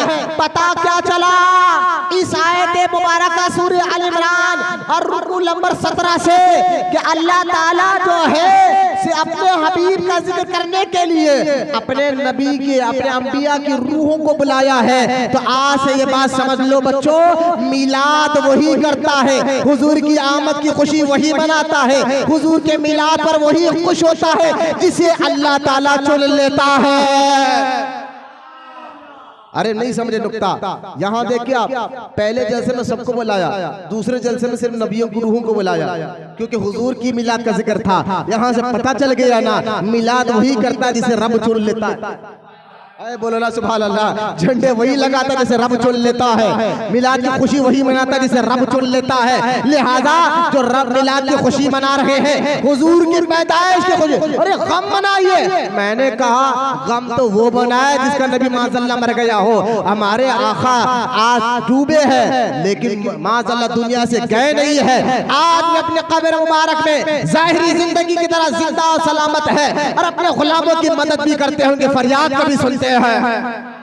लिहाजा तवज्जो फरमाइए। मैंने एक सूरज की मिसाल देकर बताया था ना, अब देखिए अल्लाह ताला तमाम नबियों की रूहों को बुलाया और फरमाया तुम तमाम को मैं नबूवत दे दूंगा, दुनिया में भेजूंगा, लेकिन एक बात याद रखो, अगर तुम तमाम दुनिया में जाओगे ना, अच्छा तमाम नबियों की रूह को जब बुलाया ना, मवाहिद दुनिया में ये रिवायत मैंने पढ़ा है कि जब तमाम नबियों की रूह जमा हो गए अल्लाह के हुक्म पर, आदम से लेकर ईसा अलैहिस्सलाम तक, तो अल्लाह भाई नूर, नबी क्या होता है नूर, और उस नूर की रोशनी क्या होगी, गौर करे भाई, एक वली के चेहरे पे जो नूर चमकता है तो नबी का चेहरा कैसा होता होगा। उनकी रूह को जब खड़ाया और तमाम नबियों ने कहा मौला राज क्या है, उठने जाने वालों को छोड़िए, देखो भैया क्या क्या प्रॉब्लम है लोगों को। लिहाजा आप तवज्जो फरमाइए कि जब अल्लाह ताला नबियों की रूहों को जमा किया, सब जमा हो गए, अल्लाह ताला ने अपने हबीब की रूह को हुक्म दिया महबूब तू सामने आ। अरे बोलिए सुभान अल्लाह।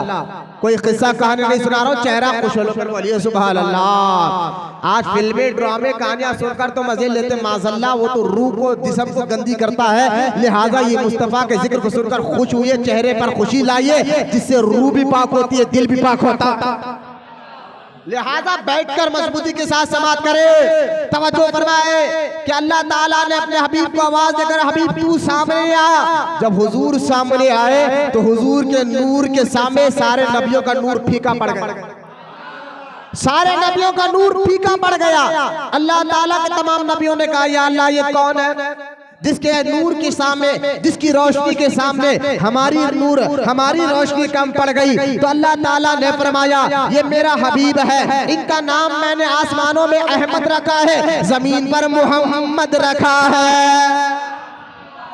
आसमानों में अहमद रखा है, जमीन पर मोहम्मद रखा है। और याद रखो ऐ नबियों, ये महबूब दुनिया में तुम सब के पास, तुम सबके जाने के बाद आएगा।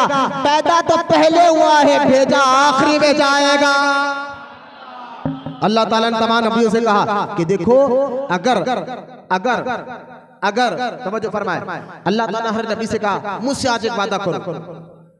अल्लाह वादा ले रहा है, अल्लाह वादा ले रहा है, तमाम नबियों की रूह से अल्लाह वादा ले रहा है, मुझसे वादा करो। कहा अल्लाह वादा क्या कर रहा है? कहा एक वादा करो। अरे भाई वादा ना भी करते तब भी बोल दे तो बात हो जाती, लेकिन बात क्या है, इतनी अहम बात कि अल्लाह नबियों से वादा ले रहा है। कहा या अल्लाह किस बात का वादा करो?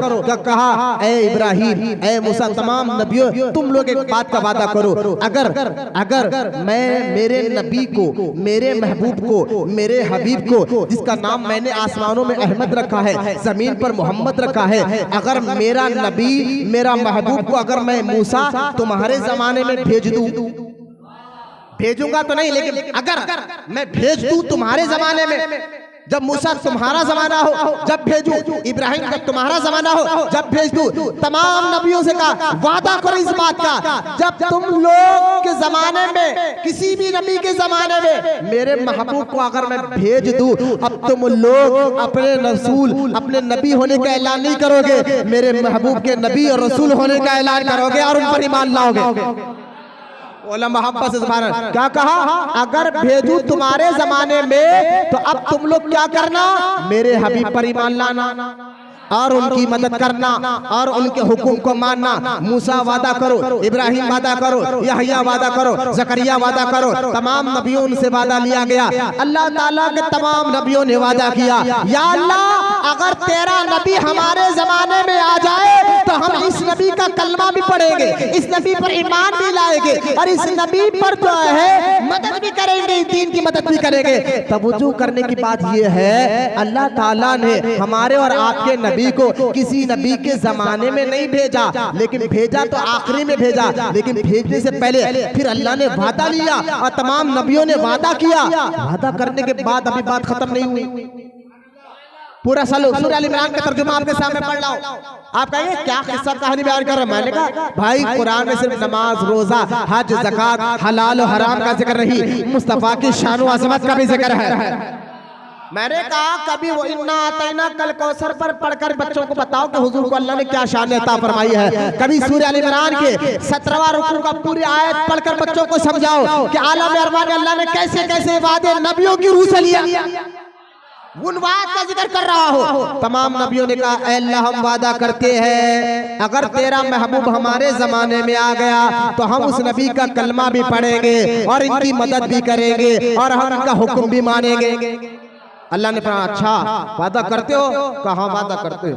लेकिन अल्लाह ने फरमाया ठीक है एक काम करो, वादा तो कर लिया लेकिन इस बात पर एक दूसरे पर गवाह हो जाओ।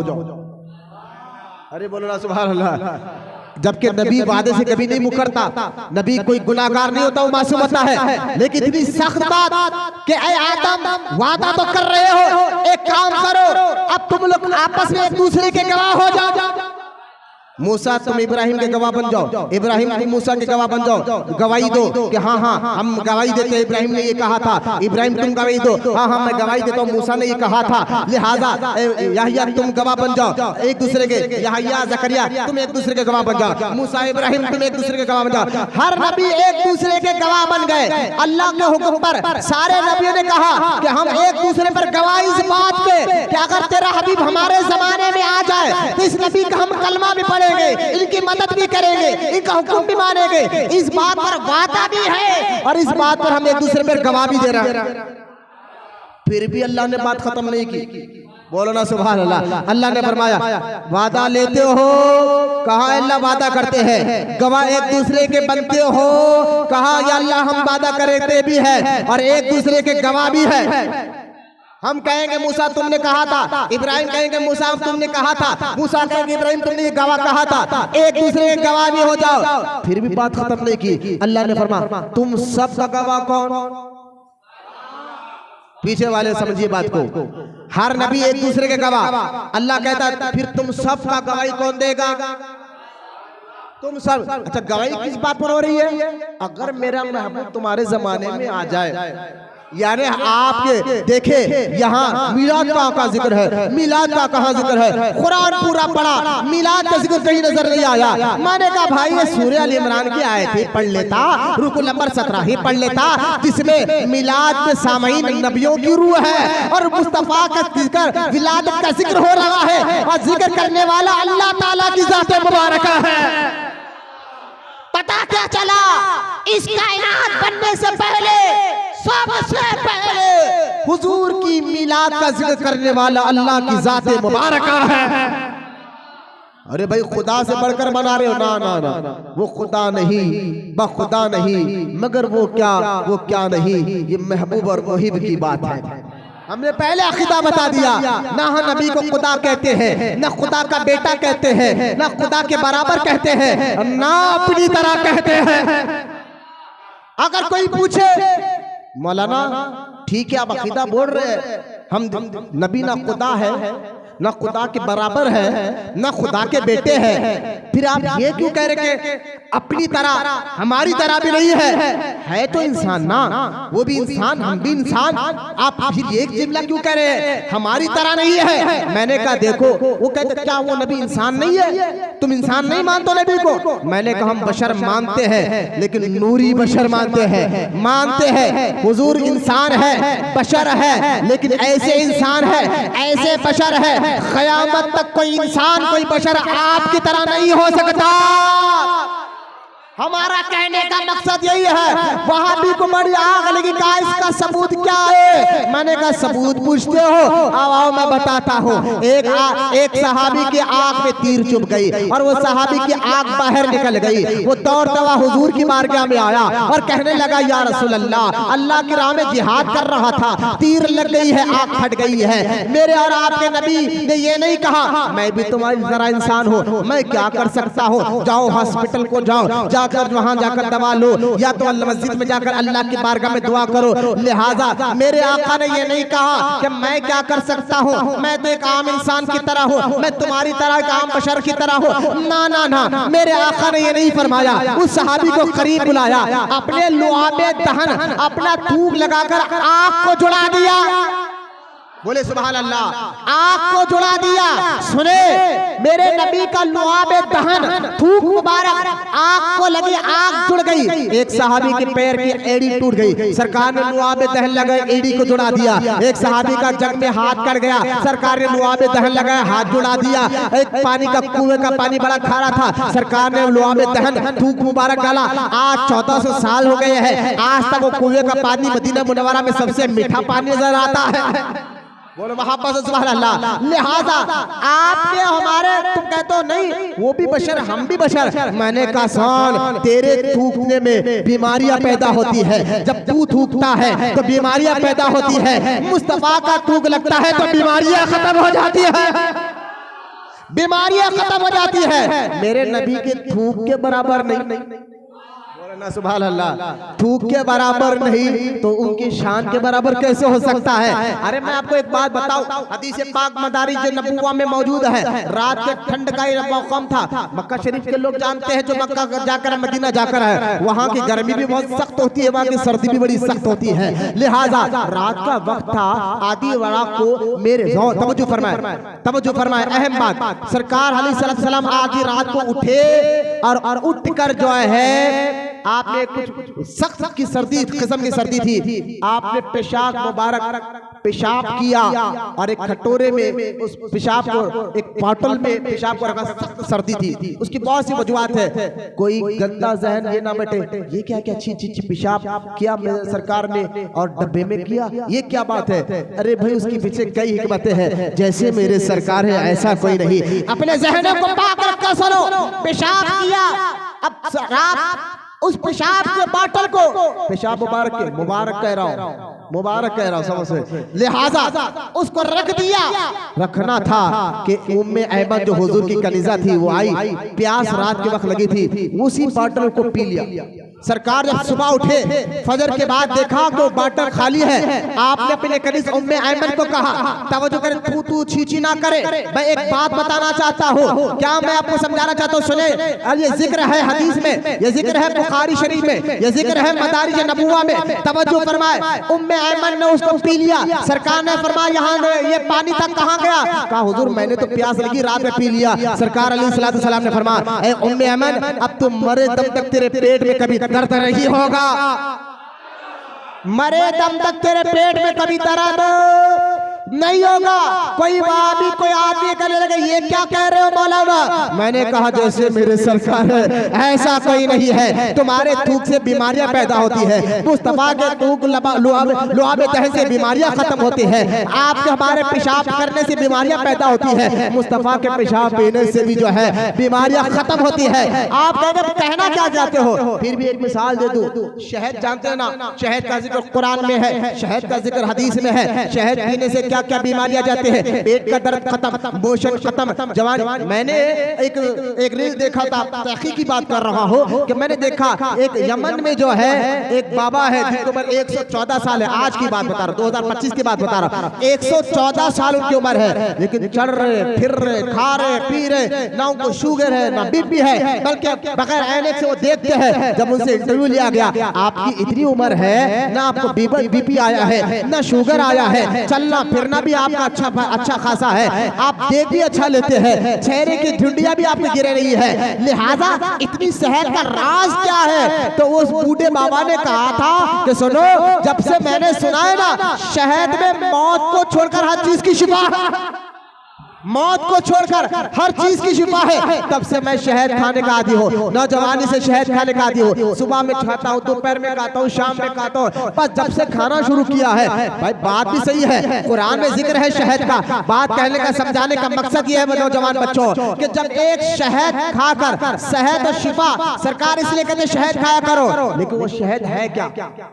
वो शहद बनता कैसे है? वो शहद आप कहते नहीं, शहद की मक्खियां है, मक्खियां फूलों के रस चूसती है और उसके बाद क्या करती है? वो हगती है। क्या करती है?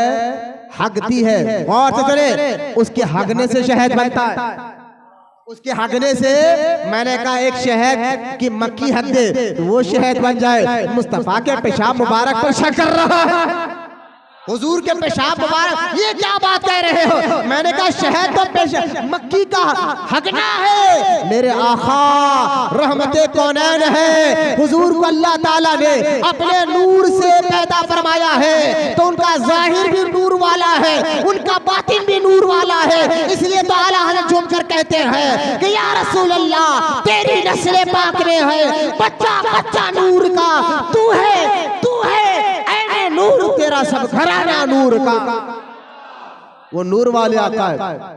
तो लिहाजा हुजूर आलम अरवा थे, तब भी नबियों को फैज दिया, बोलो मोहब्बत से सुभान अल्लाह। और देखे जब तक मैंने कहा ना सूरज डूबता भी है तो फैज देता है, जब तक हुजूर पैदा दुनिया में नहीं आए फिर भी फैज दे रहे हैं, सारे नबियों को फैज दे रहे हैं, तमाम नबियों से अल्लाह ने वादा लिया है, एक दूसरे को गवाह बनाया है, उसके बाद फरमाया तुम्हारा गवाह कौन? तुम सबसे तो एक दूसरे के गवाह बन गए, तुम्हारा गवाह कौन? सारे नबियों के रूह ने कहा या अल्लाह तू ही फैसला करा, तू ही फैसला कर। अल्लाह ताला की जानिब से जवाब आया कि तुम तमाम नबियों का गवाह मैं बन जाता हूँ। कुरान की आयत है, सूरह आले इमरान, बार बार का हवाला दे रहा हूँ, अल्लाह कहता मैं गवाह बन जाता। अब बताइए ये पूरे जलसे का उन्वान क्या था? टॉपिक क्या था आलम अरवा में? उन्वान क्या था? जैसा कि टॉपिक क्या था? हुजूर। अरे हमने कहा या अल्लाह तूने सारे नबियों से वादा लिया, सारे नबियों को एक दूसरे का गवाह बनाया, और तू खुद भी कहता मैं तुम्हारा गवाह मैं बन जाता हूँ। इतना सख्त पैगाम, जबकि तू हमारे नबी को मूसा अलैहिस्सलाम के दौर में नहीं भेजा, इब्राहिम अलैहिस्सलाम के दौर में नहीं भेजा, ज़करिया अलैहिस्सलाम के दौर में नहीं भेजा, किसी नबी के दौर में नहीं भेजा। जब भेजना नहीं था तो इतना सख्त वादा क्यों? भेजा भी नहीं, सख्त वादा क्यों? तो रब की जानिब से आवाज यही आई थी मेरे बंदो मैं रब हूँ, आलिमुल गैब व शहादा हूँ, हर चीज का जानने वाला हूँ। मैं जानता हूँ मेरे महबूब की उम्मत में कुछ लोग पैदा होंगे और बदअकीदा मजहब होकर मेरे दीन, मेरे महबूब के लाए हुए कुरान को कमजोर करने के लिए, मेरे महबूब को लाए हुए दीन को कमजोर करने के लिए, मैंने पहले कहा है ना, याद रखो, कोर्ट में, तवज्जो करें बच्चे, कोर्ट में, अदालत में कोई अगर किसी चीज का दावा करता है तो दावा को कमजोर करने के लिए दावेदार को हमला नहीं किया जाता। दावा अगर कमजोर करना है तो दावे का सबूत को कमजोर कर दो। लिहाजा सबूत जितना कमजोर, दावा भी उतना बड़ा कमजोर। लिहाजा हमला दावे पर नहीं होता, हमला सबूत पर होता है। सबूत जितना कमजोर है, दावा खुद ब खुद कमजोर है। बात समझ में आ गई? एक कोर्ट की मिसाल देकर, सबूत जितना कमजोर, दावा उतना कमजोर है। लिहाजा ला इलाहा इल्लल्लाह दावा है। अल्लाह करे मेरे पास समझ में आ जाए। या फोन पे बात मत करो, देखो मैं वो आखिर में जाके फोन बात करो जनाब, वो सिराने डर के जो फोन पे बात कर रहे हैं, अल्लाह ये दावा था और उसका सबूत मोहम्मद रसूलुल्लाह है। अरे करोड़ों खुदा को मानने वाले हैं, कोई आकर के नहीं एक खुदा है, दावा हो गया ना, सबूत मोहम्मद रसूलुल्लाह।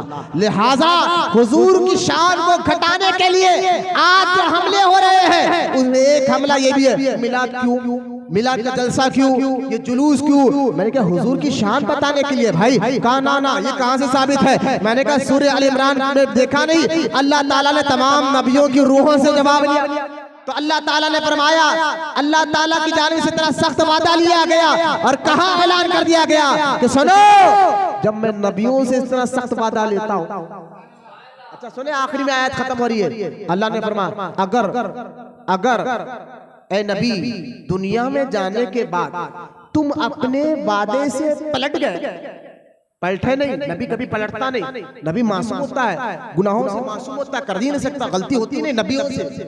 किससे गलती नहीं होती? नबियों से। लेकिन सख्ती देखो रब की, अल्लाह ने फरमाया अगर दुनिया में जाने के बाद पलट गए, वादे को भूल गए, तो मैं तुम्हें फासिकों की सब पे ला जाऊंगा, गुनाहगारों की सब में खड़ा कर दूंगा।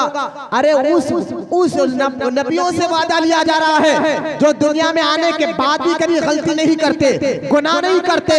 तो हमने कहा या अल्लाह इतना सख्त वादा, जबकि तूने मूसा के जमाने में नहीं भेजा, इब्राहिम के जमाने में नहीं भेजा, जकरिया के जमाने में नहीं भेजा, लेकिन वादा इतना सख्त क्यों लिया? अल्लाह की जानिब से आवाज यही आएगी, मेरे बंदो, मेरे महबूब की उम्मत पर हमला करने के लिए, दीन को कमजोर करने के लिए, कुरान को कमजोर करने के लिए, ला इलाहा इल्लल्लाह के दावे को कमजोर करने के लिए मेरे नबी की शान को घटाया जाएगा, मेरे महबूब की शान को घटाया जाएगा, कभी उनके इल्म का मजाक उड़ाया जाएगा, कभी कहा मिलाद क्यों किया जाता है। लिहाजा मैं उनको इशारे में जवाब देना चाहता हूँ, जब मैंने इतना सख्त वादा नबियों से लिया है, तुम किस खेत की मूली हो? तुम किस खेत की मूली हो? नबियों से इतना सख्त वादा, वहां भी हो, तुम किस खेत की मूली हो? तुम मेरे मुस्तफा के जिक्र से चिढ़ लगे हो, जिसके जिक्र अल्लाह ने कुरान में फरमाया वरफाना लका जिक्रक, हबीब तेरे जिक्र को हमने बुलंद कर दिया। जिसको अल्लाह बुलंद करे उसको कौन घटाए। लिहाजा मेरे आका जब तक आलम अरवा में थे फैज दे रहे, वहां भी मेरे आका की हुकूमत चल रही थी। बोलो ना सुभान अल्लाह। इसलिए हुजूर फरमाते हैं अलैहि सलातु वसलाम, मेरे वजीर 4 है, 2 आसमानों पर है, 2 जमीन पर। बोलो ना सुभान अल्लाह। कहा हुजूर आसमानों के वजीर कौन है? कहा जिब्राइल और मीकाईल, ये आसमानों के मेरे वजीर। जमीन के वजीर कहा? फरमाया अबू बकर और उमर, ये मेरे जमीन के वजीर।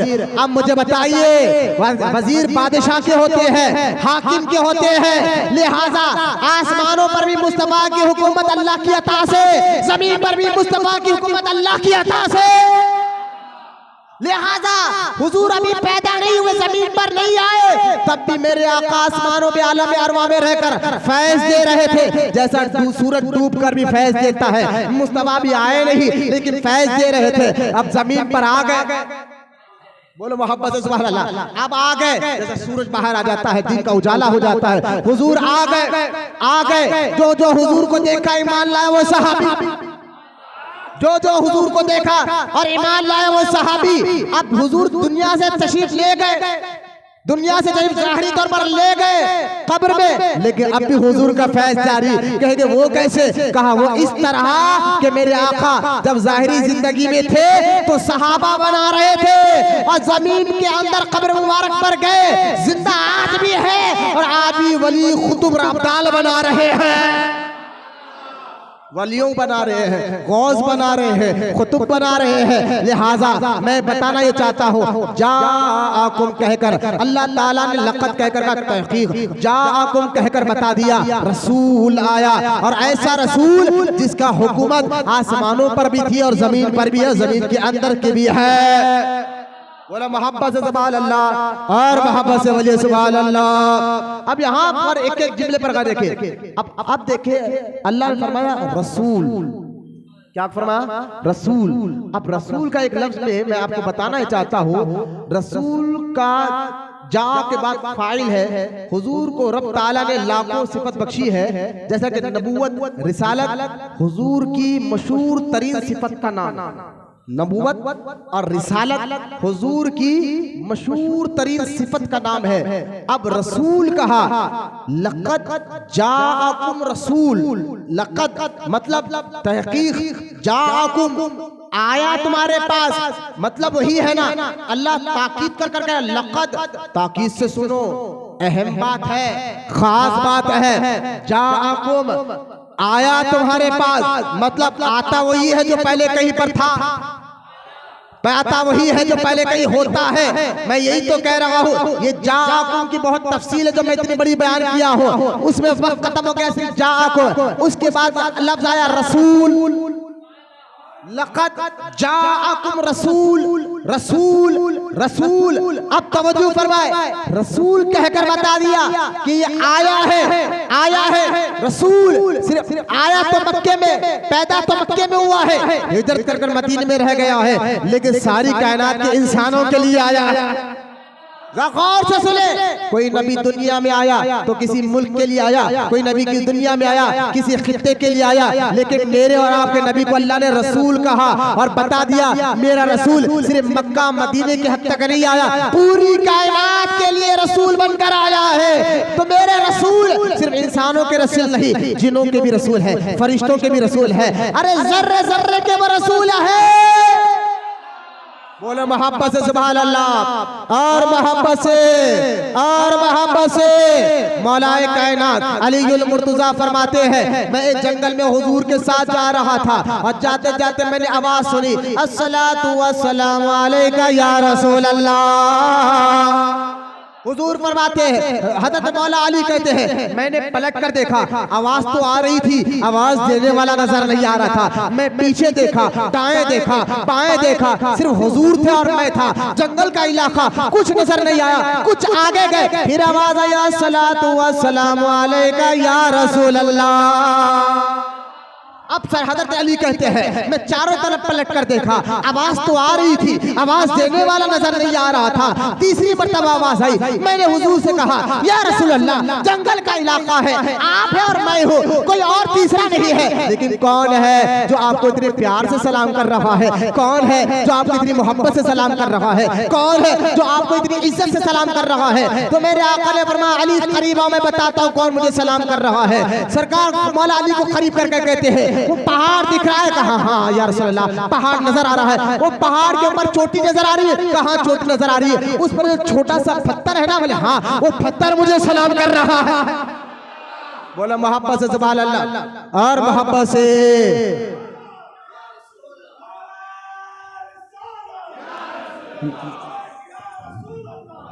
आप गौर फरमाए, रसूल सिर्फ रसूल का माना इसमें उलमा फरमाते हैं, इस सारी कायनात के लिए रसूल बनकर आए हैं। जर्रे जर्रे के ये रसूल है, जमीन और आसमान के भी ये रसूल है, कायनात के भी रसूल है, पत्थर रसूल जानते हैं। यहाँ तक के मेरे आका फरमाते हैं, अभी मैंने नबूवत का ऐलान नहीं किया था। तवज्जो करें, इस हदीस में एक नुक्ता मैं आपको देना चाहता हूँ। सरकार अलैहिस्सलाम फरमाते हैं, अभी मैं मक्के में पैदा हुआ, मैंने नबी होने का भी ऐलान, हुजूर ने नबी होने का ऐलान 40 साल की उम्र में किया। हुजूर फरमाते हैं अभी मैं नबी होने का ऐलान नहीं किया था, लेकिन एक मक्के के पत्थर को मैं जानता हूँ, वो मुझे देखकर कहता था अस्सलातु वस्सलाम अलैका या रसूल अल्लाह।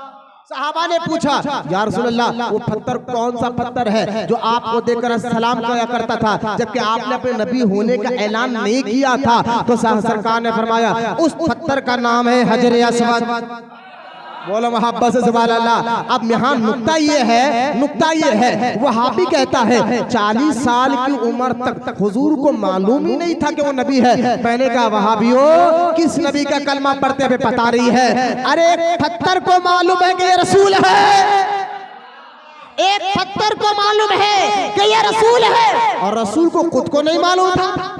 ये कहाँ की मंतिक लाकर लोगों को बता रहे हो? तुम बताओ जैसे मेरे सरकार है ऐसा कोई नहीं है। लिहाजा देखिए, आप देखिए मैं सरकार अलैहिस्सलाम की बात कर रहा था। जाकुम की बात आता है रसूल। रसूल का माना होता है सारी कायनात के लिए बनकर आने वाला, और रसूल नहीं वहां भी रसूल का मतलब है रिसालत। रिसालत का मतलब है हलाल बताना, हराम के मसले बताना, सही के मसले बताना, गलत के मसाले बताना। लिहाजा रसूल सिर्फ रिसालत का माना है। रिसालत कहते हैं हलाल और हराम के मसले बताना। लेकिन तुमने ये कहां से ले लिया कि रसूल रिसालत भी देता है और साथ ही साथ फैज भी देता है? रिसालत के साथ साथ यानी हलाल और हराम के मसले भी बताता है और मुश्किलों भी आसान करता है, फैज भी देता है। कहा ये कहां से निकाला? मैंने कहा ये भी कुरान से है। ये भी कहां से है? रसूल क्या होता है? रिसालत भी होता है, फैज रजा भी होता है। रसूल रिसालत वाला भी होता है, यानी हलाल और हराम के मसले, तौहीद के मसले बताने वाले को रसूल कहा जाता है, रिसालत कहा जाता है। लेकिन वो सिर्फ हलाल हराम के मसले नहीं, साथ ही साथ वो लोगों को फैज भी देता है अल्लाह की अता। ये कहां से साबित है? आप देखें कुरान में जिक्र है जिब्रील अलैहिस्सलाम को अल्लाह का हुक्म हुआ, जिब्रील जाओ बीबी मरियम के पेट पर फूंक मारो, तुम्हारे फूंक मारने से मैं उनके पेट में हमल ठहरा कर दूंगा और ईसा को पैदा कर कर बताऊंगा, ताकि क़यामत तक के लोगों को अल्लाह की ताकत और कुदरत पर यकीन हो जाए। अल्लाह चाहे तो बगैर बाप के भी बेटा अता कर सकता है। बोलो मोहब्बत से सुभान अल्लाह। अल्लाह चाहे तो बगैर बाप के भी बेटा अता कर सकता है। कुरान में जिक्र है जिब्रील अलैहिस्सलाम बीबी मरियम के पास है। बीबी मरियम मस्जिद अक्सा में बंद कमरे में अल्लाह की इबादत किया करती थी, अल्लाह की नेक महबूब बंदी थी। अरे अल्लाह ताला जिनके लिए जन्नत से जो है मिठाई और जन्नत से फल भेजा करता था, वो बीबी मरियम के पास जिब्रील अलैहिस्सलाम आए और आकर कहा मैं अल्लाह का फरिश्ता हूँ, तुझे बेटा देने के लिए आया हो। उन्होंने कहा मेरी तो शादी नहीं हुई है, अब मुझे बेटा कैसे होगा? कहा ये अल्लाह का हुक्म है। फिर जिब्रील अलैहिस्सलाम का वो लफ्ज कुरान जिक्र करता है। जिब्रील अलैहिस्सलाम ने क्या कहा? इन्नमा अना रसूल। गौर फरमाए, मैं साबित कर रहा हूं रसूल रिसालत का भी माना होता है, रसूल फैज देने वाला भी होता है। इन्नमा अना रसूल। जिब्रील कहने लगे बीबी मरियम को आकर इन्नमा बेशक मैं रसूल हूँ। जिब्रील अलैहिस्सलाम फरिश्ते हैं, फरिश्तों में रसूल फरिश्ते, फरिश्तों में रसूल फरिश्ते हैं। इन्नमा अना रसूल रब्बिकी लिअहबा लकी गुलामन ज़किय्या। जिब्रील अलैहिस्सलाम कहने लगे ऐ मरियम मैं फरिश्तों में रसूल फरिश्ता हूँ और अल्लाह के हुक्म से तुझे बेटा देने के लिए आया हो। तो ये आयत बता रही है रसूल का माना क्या है। रसूल का माना रिसालत भी है और रसूल का माना फैज देने वाला भी है। रसूल फैज रजा भी होता है।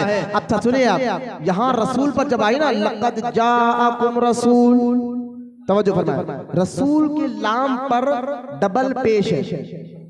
डबल पेश जिसको कहते हैं अरबी ग्रामर जो जानते हैं ना, अरबी पढ़ने वाले, उसको कहते हैं तनवीन। क्या कहते हैं? अगर किसी लाम अलीफ बा जितने भी अरबी हुरूफ है उस पर डबल पेश या डबल जबर आ जाए तो उसको कहते हैं तनवीन। क्या कहते हैं? क्या कहते हैं? तनवीन। अब देखे लक़द तहक़ीक़ जाकुम आया तुम्हारे पास रसूल, बोलना सुभान अल्लाह। यहाँ रसूल से मुराद क़यामत तक के इंसानों के लिए ये रसूल आया है। सारी कायनात जर्रे जर्रे का ये रसूल है, और ये ऐसा रसूल है, ये रिसालत भी मैंने दी है और इसके जरिए फैज भी मैंने दिया। लिहाजा हुजूर फरमाते हैं वल्लाहु युती अना कासिम, सरकार फरमाते हैं अल्लाह मुझे देता है, मैं बांटा करता हूँ। हदीस पाक है वल्लाहु युती अना कासिम, अल्लाह मुझे देता है, मैं बांटा करता हूँ। चूप कर इमाम अहमद रज़ा बरेली के ताजदार ने यही तो कहा था, ठंडा ठंडा मीठा मीठा पीते हम हैं, पिलाते ये है, रब है कासिम, रब है मोती, ये है कासिम, रिज़्क़ उसका है, खिलाते ये है। तवज्जो फरमाए, अब गौर फरमाए, क्या कहा? रसूलुन लक़द जाअकुम रसूल। अभी देखे मैंने सिर्फ लक़द का माना किया, जाअकुम का माना क्या? रसूल पे ठहरे हुआ। मैं ये 3 लफ्ज के ऊपर मेरे 1.5 घंटे की तकरीर चल रही है, जब से ये 3 लफ्ज को समझाने के लिए जाअकुम को मैंने समझा दिया। रसूल का एक माना मैंने बता दिया, रिसालत यानी बंदों को हलाल हराम भी सिखाने आते हैं, फैज देने के लिए भी आते हैं। अगर कोई वहां भी कहे नहीं रसूल तो मानते हैं, फैज ज्यादा नहीं मानते, मैंने कहा देखो तुम्हारी मिसाल उसकी तरह है कि एक गरीब आदमी किसी सेठ के पास जाकर कहे सेठ साहब मेरी बेटी की शादी है, लिहाजा आप कुछ मदद कर दीजिए। सेठ साहब ने रहम खाया, मदद कर दी, और मदद करने के बाद गए और जाकर बंदे ने शादी अपनी लड़की की कर ली और दुआएं दी, अल्लाह वो सेठ साहब को अच्छा रखे, सेठ को सलामत रखे, सेठ के बच्चों को सलामत रखे, कारोबार को सलामत रखे। ये अच्छे आदमी की पहचान है ना, ये अच्छे अखलाक वाले की पहचान है कि उसने अल्लाह का शुक्र भी अदा किया और जिस बंदे के जरिए अल्लाह ने मदद की उसका भी शुक्र अदा किया। ये अच्छे आदमी की पहचान है ना। अब इसी तरह अगर कोई आदमी जाए सेठ से पैसा ले, बेटे की शादी कराए और कहे यार तू सेठ ने तुझ पर ऐसा किया, छोड़ो यार सेठ का, अल्लाह ने एहसान किया है, अल्लाह ने करम फरमाया है, सेठ ने क्या किया है, लिहाजा सेठ जाए बाहर में, हमें कोई मतलब नहीं है, सेठ से कुछ मतलब नहीं है। लोग कहेंगे यार कैसा बदअखलाक आदमी है, जिस सेठ ने मदद की उसके लिए दुआएं नहीं करता, उसको आप क्या कहेंगे? बदमाश है, बदअखलाक है, खलीस आदमी है, जिसके जरिए अल्लाह ने मदद की उसका शुक्र अदा नहीं करता है। कहा वहाबियों तुम दूसरी कैटेगरी में आते हो, तुम उस आदमियों में आते हो जो रसूल से नमाज तो ली, रोजा तो लिया, हज तो लिया, ज़कात तो लिया, सारी चीजें रसूल से लेते हैं, और जब बारी आती है रसूल की, छोड़ो मिलाद को, छोड़ो झंडों को, छोड़ो लाइटों को, हमें रसूल से क्या मतलब है, हमें अल्लाह से मतलब है। हमने कहा तेरी तो औकात हमें समझ में आ गई बदअकीदा, और हम जिस नबी का कलमा पढ़ते हैं हम कहते हैं कि मेरे रसूल ने नमाज भी दी, रोजा भी दिया, हज भी दिया, ज़कात भी दिया, अल्लाह तेरा भी शुक्रिया, तेरे नबी और रसूल का भी शुक्रिया, जैसे मेरे सरकार है ऐसा कोई नहीं है। लिहाजा हम उन कैटेगरी में आते हैं फर्स्ट वाली, और लोग कहते हैं अरे अच्छा अखलाक वाला आदमी है, अल्लाह का भी शुक्र अदा कर रहा है, रसूल का भी शुक्र अदा कर रहा है। बोलो ना मोहब्बत से सुभान अल्लाह। लिहाजा नमाज ले ली कहा रसूल चिढ़ गए, रोजा ले लिया कहा रसूल चिढ़ गए, ज़कात ले ली कहा रसूल चिढ़ गए, कहा नमाज रोजा सब तो लिया, सब कुछ मिला रसूल से, और रसूल के नाम से चिढ़ रहे हो, मिला से चिढ़ रहे हो। और हमने यही तो कहा है नमाज हुजूर के वसीले से मिली, रोजा हुजूर से वसीले से मिला, जो कुछ मिला इसी दर से मिला है। अरे रहमान का भी पता मिला तो मुस्तफा के दर से मिला है। और मैं ये दावा कोई दावा अपनी तरफ से नहीं कर रहा हूँ। अल्लाह कहता है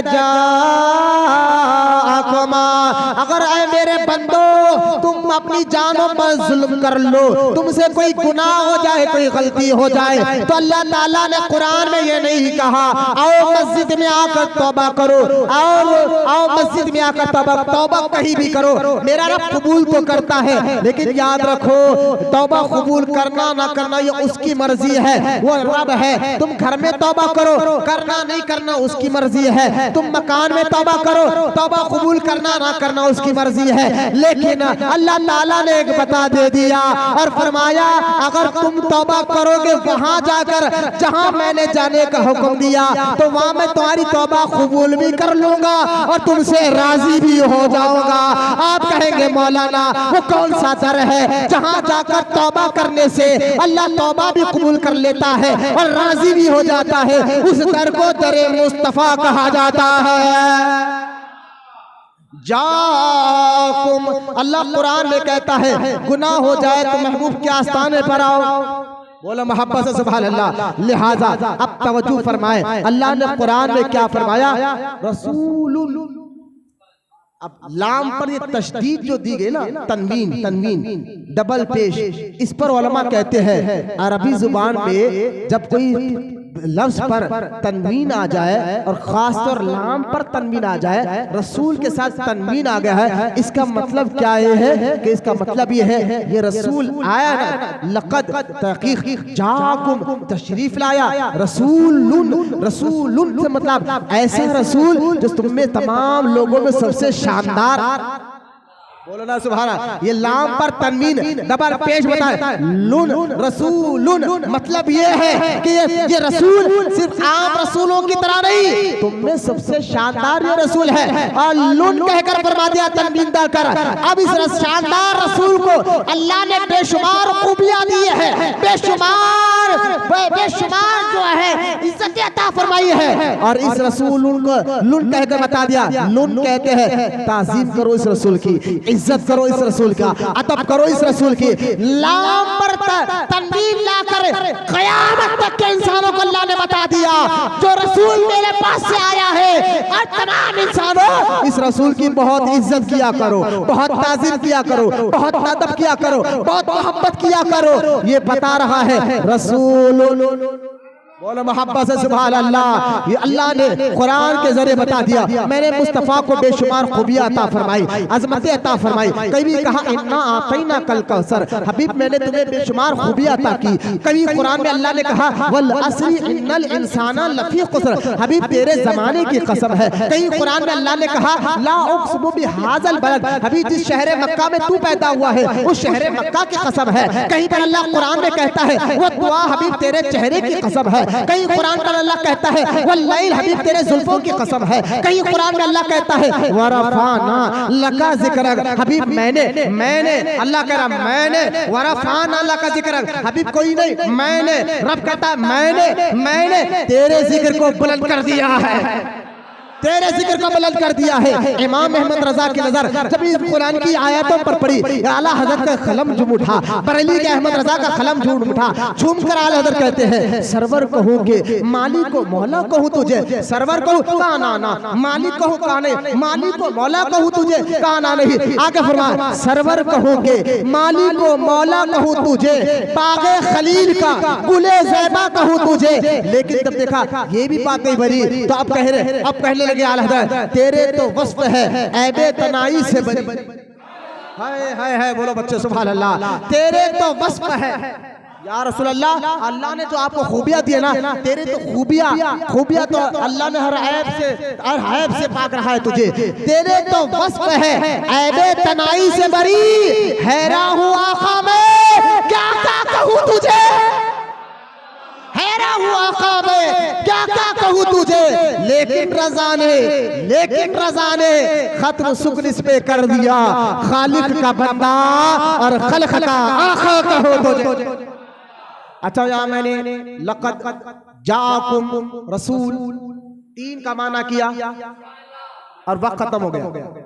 वक्त भी इजाजत नहीं देता कि आगे बोलूं, लेकिन मैं आपके सामने एक इस क्योंकि बात आ गई तो हुजूर का नूर जब तक आसमानों में था अल्लाह के पास, वहां भी फैज दे रहा था, फिर ये नूर हुजूर के खानदान में आया। बोलना सुभान अल्लाह। जब जमीन पर आया ना नबियों के जरिए, हुजूर के खानदान इब्राहिम अलैहिस्सलाम के जरिए, इस्माइल अलैहिस्सलाम के जरिए, जब ये नूर आगे बढ़ा बढ़ते बढ़ते हुजूर के खानदान दादा परदादा सकड़ दादा दादी परदादी सकड़ दादी और नाना नानी, ये नूर जिन जिन के पाक पुष्टों में रहा। हुजूर फरमाते हैं आदम अलैहिस्सलाम से लेकर मेरे वालिद अब्दुल्ला तक और जिनके पुष्ट में अल्लाह ने, तवज्जो फरमाएं बच्चे, अल्लाह ने मेरे नूर को जिन जिन के पुष्टों में रखा और जिन जिन के पेटों में रखा। आप नहीं समझे, मैं आसान उर्दू में एक बात समझाना चाहता हूं। देखिए बाप की पीठ में एक पानी होता है, रीढ़ की हड्डी में। कहां पर होता है? बाप की पीठ की रीढ़ की हड्डी में पानी होता है, जब वो निकाह करता ना मर्द, वो पानी एक नुक्ते की शक्ल में माँ के पेट में दाखिल होता है, उसी नुतफे से अल्लाह की कुदरत बच्चा बनता है। बोले मोहब्बत से सुभान अल्लाह, ये समझाने के लिए कह रहा हूँ। उसी नुतफे से अल्लाह की कुदरत, अल्लाह उस माँ के पेट में बच्चे को हाथ, पैर, आँख, कान, गोल, फेफड़े, जिगर सब कुछ बनाता है। लेकिन पहले वो बच्चे का नुतफा होता क्या है? बाप की पीठ में। निकाह के बाद जायज तरीके से वो नुतफा माँ के पेट में दाखिल होता है। अब सुने ये बात, सरकार अलैहिस्सलातु वस्सलाम फरमाते हैं, अल्लाह ताला ने मेरे नूर को जब जमीन पर आदम अलैहिस्सलाम की पीठ में रखा, मैं तो था पीठ में, लेकिन मेरे नूर की वजह से आदम अलैहिस्सलाम की पेशानी भी चमकती थी, चेहरा भी चमकता था, आंखें भी चमकती थी, और फरिश्ते आदम अलैहिस्सलाम को देखकर ताज़िमन सजदा किया करते थे। लोग हैरान हैं, आदम को सजदा किया जा रहा है। ना ना ना, मदारिज नबुव्वह में शाह अब्दुल हक मोहद्दिस से दहलवी कहते हैं, आदम अलैहिस्सलाम को जो सजदा करने का अल्लाह ने हुक्म दिया, वो सजदा ताज़ीम वाला सजदा था, इबादत वाला नहीं। इज्जत के लिए सजदा था, ताज़ीम के लिए सजदा था, अदब के लिए सजदा था, लेकिन सजदा हकीकत में आदम को नहीं, नूरे मुस्तफा को कराया गया था। कहने का मकसद ये है, मेरे नबी का नूर जिन जिन के पुष्ट में रहा उन्हें भी चमकाता रहा, जिन जिन के पेट में रहा उन्हें भी चमकाता रहा। सरकार इसलिए फरमाते हैं, जिनकी पुष्टों में मेरा नूर रहा, जिन माँ की पेटों में मेरा नूर रहा, अल्लाह ने उनसे कभी शिर्क नहीं कराया। बोलो मोहब्बत से सुभान अल्लाह। मेरे माँ मेरे बाप आदम अलैहिस्सलाम से लेकर, बच्चों समझो बात को, आदम अलैहिस्सलाम से लेकर मेरे माँ बाप अब्दुल्ला बीबी आमिना तक हुजूर फरमाते हैं, मेरा नूर जिन मर्दों की पुष्ट में रहा, जिन माओं के पेट में रहा, अल्लाह ताला ने उन माँ बाप को दो चीजों से हमेशा से बचा के रखा। एक शिर्क से, मेरे माँ बाप ने कभी शिर्क नहीं, दूसरा जिना से। लिहाजा मेरा नूर हमेशा जिना से नहीं, निकाह के जरिए मुंतकल होता गया। बोलो ना सुभान अल्लाह। जिना से नहीं, निकाह के जरिए मुंतकल होता रहा। जिनके पुष्टों में रहा, जिनके पेटों में रहा, सबको अल्लाह ने शिर्क से भी पाक रखा, जिना से भी पाक रखा। तो मुझे बताइए, जिनके पुष्ट और पेट में मेरे मुस्तफा रहे हो, उनके माँ बाप कैसे काफिर और मुशरिक हो सकते हैं? वहाँ भी कहता है माज़अल्लाह हजरत अब्दुल्ला मुशरिक थे, वहाँ भी कहता है माज़अल्लाह बीबी आमिना मुशरिक थे। मैंने कहा कुरान कहता है अनफुसिकुम लक़द जाअकुम रसूल, ये तहकीक तुम्हारे पास, तहकीक आया तुम्हारे पास रसूल। फिर आगे अल्लाह फरमाता है अनफुसिकुम, जो बेहतरीन खानदान के जरिए आया। अनफुस कहते हैं, अनफुस का मतलब है नफ्स, नफ्स कहते हैं इंसान को, इंसान कहते हैं जान को, रूह और बदन को नफ्स कहा जाता है, रूह और बदन को इंसान कहा जाता है। यहाँ अनफुस का लफ्ज आया है। कुरान में अल्लाह ताला ने फरमाया, ऐ क़यामत तक के लिए लोगों कान खोल सुनो, ये रसूल जो आया है अनफुस कौन, ये बेहतरीन खानदान के जरिए आया है। अनफुस बता रहा है हुजूर का खानदान ऐसा खानदान जैसा कोई और खानदान नहीं। इसलिए हुजूर फरमाते हैं, अल्लाह ताला ने जब जमीन पर खानदानों को बनाया तो सबसे बेहतरीन खानदान मेरे खानदान को बनाया, नसब को बनाया तो सबसे बेहतरीन नसब मेरे नसब को बनाया, यहाँ तक के कबीले बनाए तो सबसे बेहतरीन कबीले बनाए। और जब मुझे भेजा अल्लाह ताला ने तो बेहतरीन खानदान, बेहतरीन नसब में अल्लाह ताला ने मुझे भेजा। और जब मुझे भेजा तो ऐसा बनाकर भेजा जैसा मैं था, अल्लाह ने ऐसा किसी को नहीं बना। बात खत्म कर रहा हूं। आज जिब्रील से एक बार हुजूर पूछते हैं, जिब्रील अलैहिस्सलाम से, जिब्रील जरा बता तो सही, जैसा तूने मुझे देखा है ऐसा किसी को देखा? बोलो ना, हदीस सुन ले, जैसा तूने मुझे देखा है ना, मेरे आप को देखा, मेरे खानदान को देखा, मेरे नसब को देखा, मेरे नूर को देखा, मेरे बशरी लिबास को देखा, जैसा तूने मुझे देखा अल्लाह करे मुझको समझ में आ जाए, बात खत्म कर रहा हो। लिहाजा ऐसा किसी और को देखा है? जिब्रील अलैहिस्सलाम ने कहा या रसूल अल्लाह, हर नबी के पास मैं जाता था, मैं खुदा की कसम हर नबी को देखा, लेकिन या रसूल अल्लाह मैंने मशरिक और मगरिब में इंसानों को देखा, जुनूब और आफ्ताब में मैंने देखा, दुनिया के जर्रे जर्रे को देखा, कायनात के जर्रे जर्रे को देखा, कायनात के जर्रे जर्रे मखलूक को मैंने देखा, लेकिन आप जैसा इंसान और आप जैसा खानदान अल्लाह ने ना बनाया है, ना क़यामत तक आप जैसा किसी को बनाएगा, ना क़यामत तक आप जैसा किसी को बनाएगा।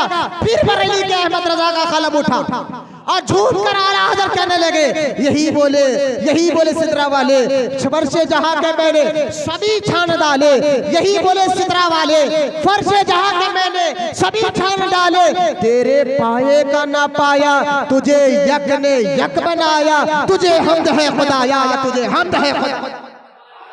बोला मोहब्बत से सुभान अल्लाह। हुजूर ताजुल शरिया कहते थे कि मुस्तफ़ाए ज़ाते यकताप है, यक ने तुझे यक बनाया वो आप है। लिहाजा अनफुस कहकर अल्लाह ने बता दिया हुजूर का खानदान भी इस दुनिया में सबसे बेहतरीन खानदान। अभी मैंने 3 सिफत का जिक्र किया, लेकिन वक्त खत्म हो गया। लक़द जाकुम रसूलुन अनफुस, इस सूरह तौबा का मैंने जिक्र किया। सूरह तौबा आखिरी आयत जहां सूरह तौबा खत्म होती है, कभी पढ़िए, इश्क की ऐनक लगा कर पढ़िए, झूम कर कहोगे या अल्लाह क्या तारीफ तूने मुस्तफ़ा की, मुस्तफ़ा की क्या तारीफ को तूने बयान किया है। एक आयत में 7 सिफत का जिक्र भी कर दिया, बताया भी दिया, सबसे पहले इन्हें बनाया, बता भी दिया, सारी कायनात के लिए इन्हें भेजा, बता भी दिया, ताज़ीम सब इनकी करना है, बता भी दिया इनका खानदान भी कैसा है। अब किसी वहाबी मुल्ला की बातों पर बच्चों अपना ईमान मत खराब करो। कोई वहाबी आकर के हुजूर के माँ बाप काफिर थे, उनसे एक बात कहना, यूनुस अलैहिस्सलाम जिस मच्छी के पेट में थे, यूनुस अलैहिस्सलाम का जिक्र कुरान में है ना, जिस मच्छी के पेट में थे यूनुस अलैहिस्सलाम, हदीस में आता है क़यामत के दिन अल्लाह उस मच्छी को इंसान बनाकर जन्नत में दाखिल करेगा। क्यों? क्योंकि इसने 40 दिन तक मेरे यूनुस को पेट में रखा था। अरे यूनुस अलैहिस्सलाम 40 दिन जिसके पेट में रहे, उस मच्छी पर अल्लाह रहम खाकर क़यामत के दिन इंसान बनाकर जन्नत में दाखिल करेगा। तो मुझे बताइए, कायनात का रसूल, सारे नबियों से अफजल, आला, अल्लाह का महबूब, जिसके पुष्ट और पेट में रहा हो, उनके माँ बाप को अल्लाह दोज़ख में कैसे भेजेगा? बस एक सवाल का जवाब दो वहाबियो, यूनुस अलैहिस्सलाम को पेट में रखने वाली मच्छी जन्नत में जा सकती है, तो हुजूर को पेट में रखने वाले बीबी आमिना का मुकाम और मर्तबा क्या होगा? अल्लाह की बारगाह में दुआ है, अल्लाह कहने सुनने से ज्यादा अमल की तौफीक अता फरमाए। सूरह तौबा की जो आयत मैंने पढ़ी या अल्लाह, जिसका माना मैंने बताया है, कहने बोलने में कुछ गलती बेअदबी हो तो अपने फजल करम से माफ फरमाए। जितने बूढ़े बच्चे नौजवान बैठे मौला सबको आशिक रसूल बनाए, क़यामत तक इनकी नस्लों में आशिक रसूलों को पैदा फरमाए। वमा अलैना इल्लल बलाग वल्हम्दुलिल्लाहि रब्बिल आलमीन।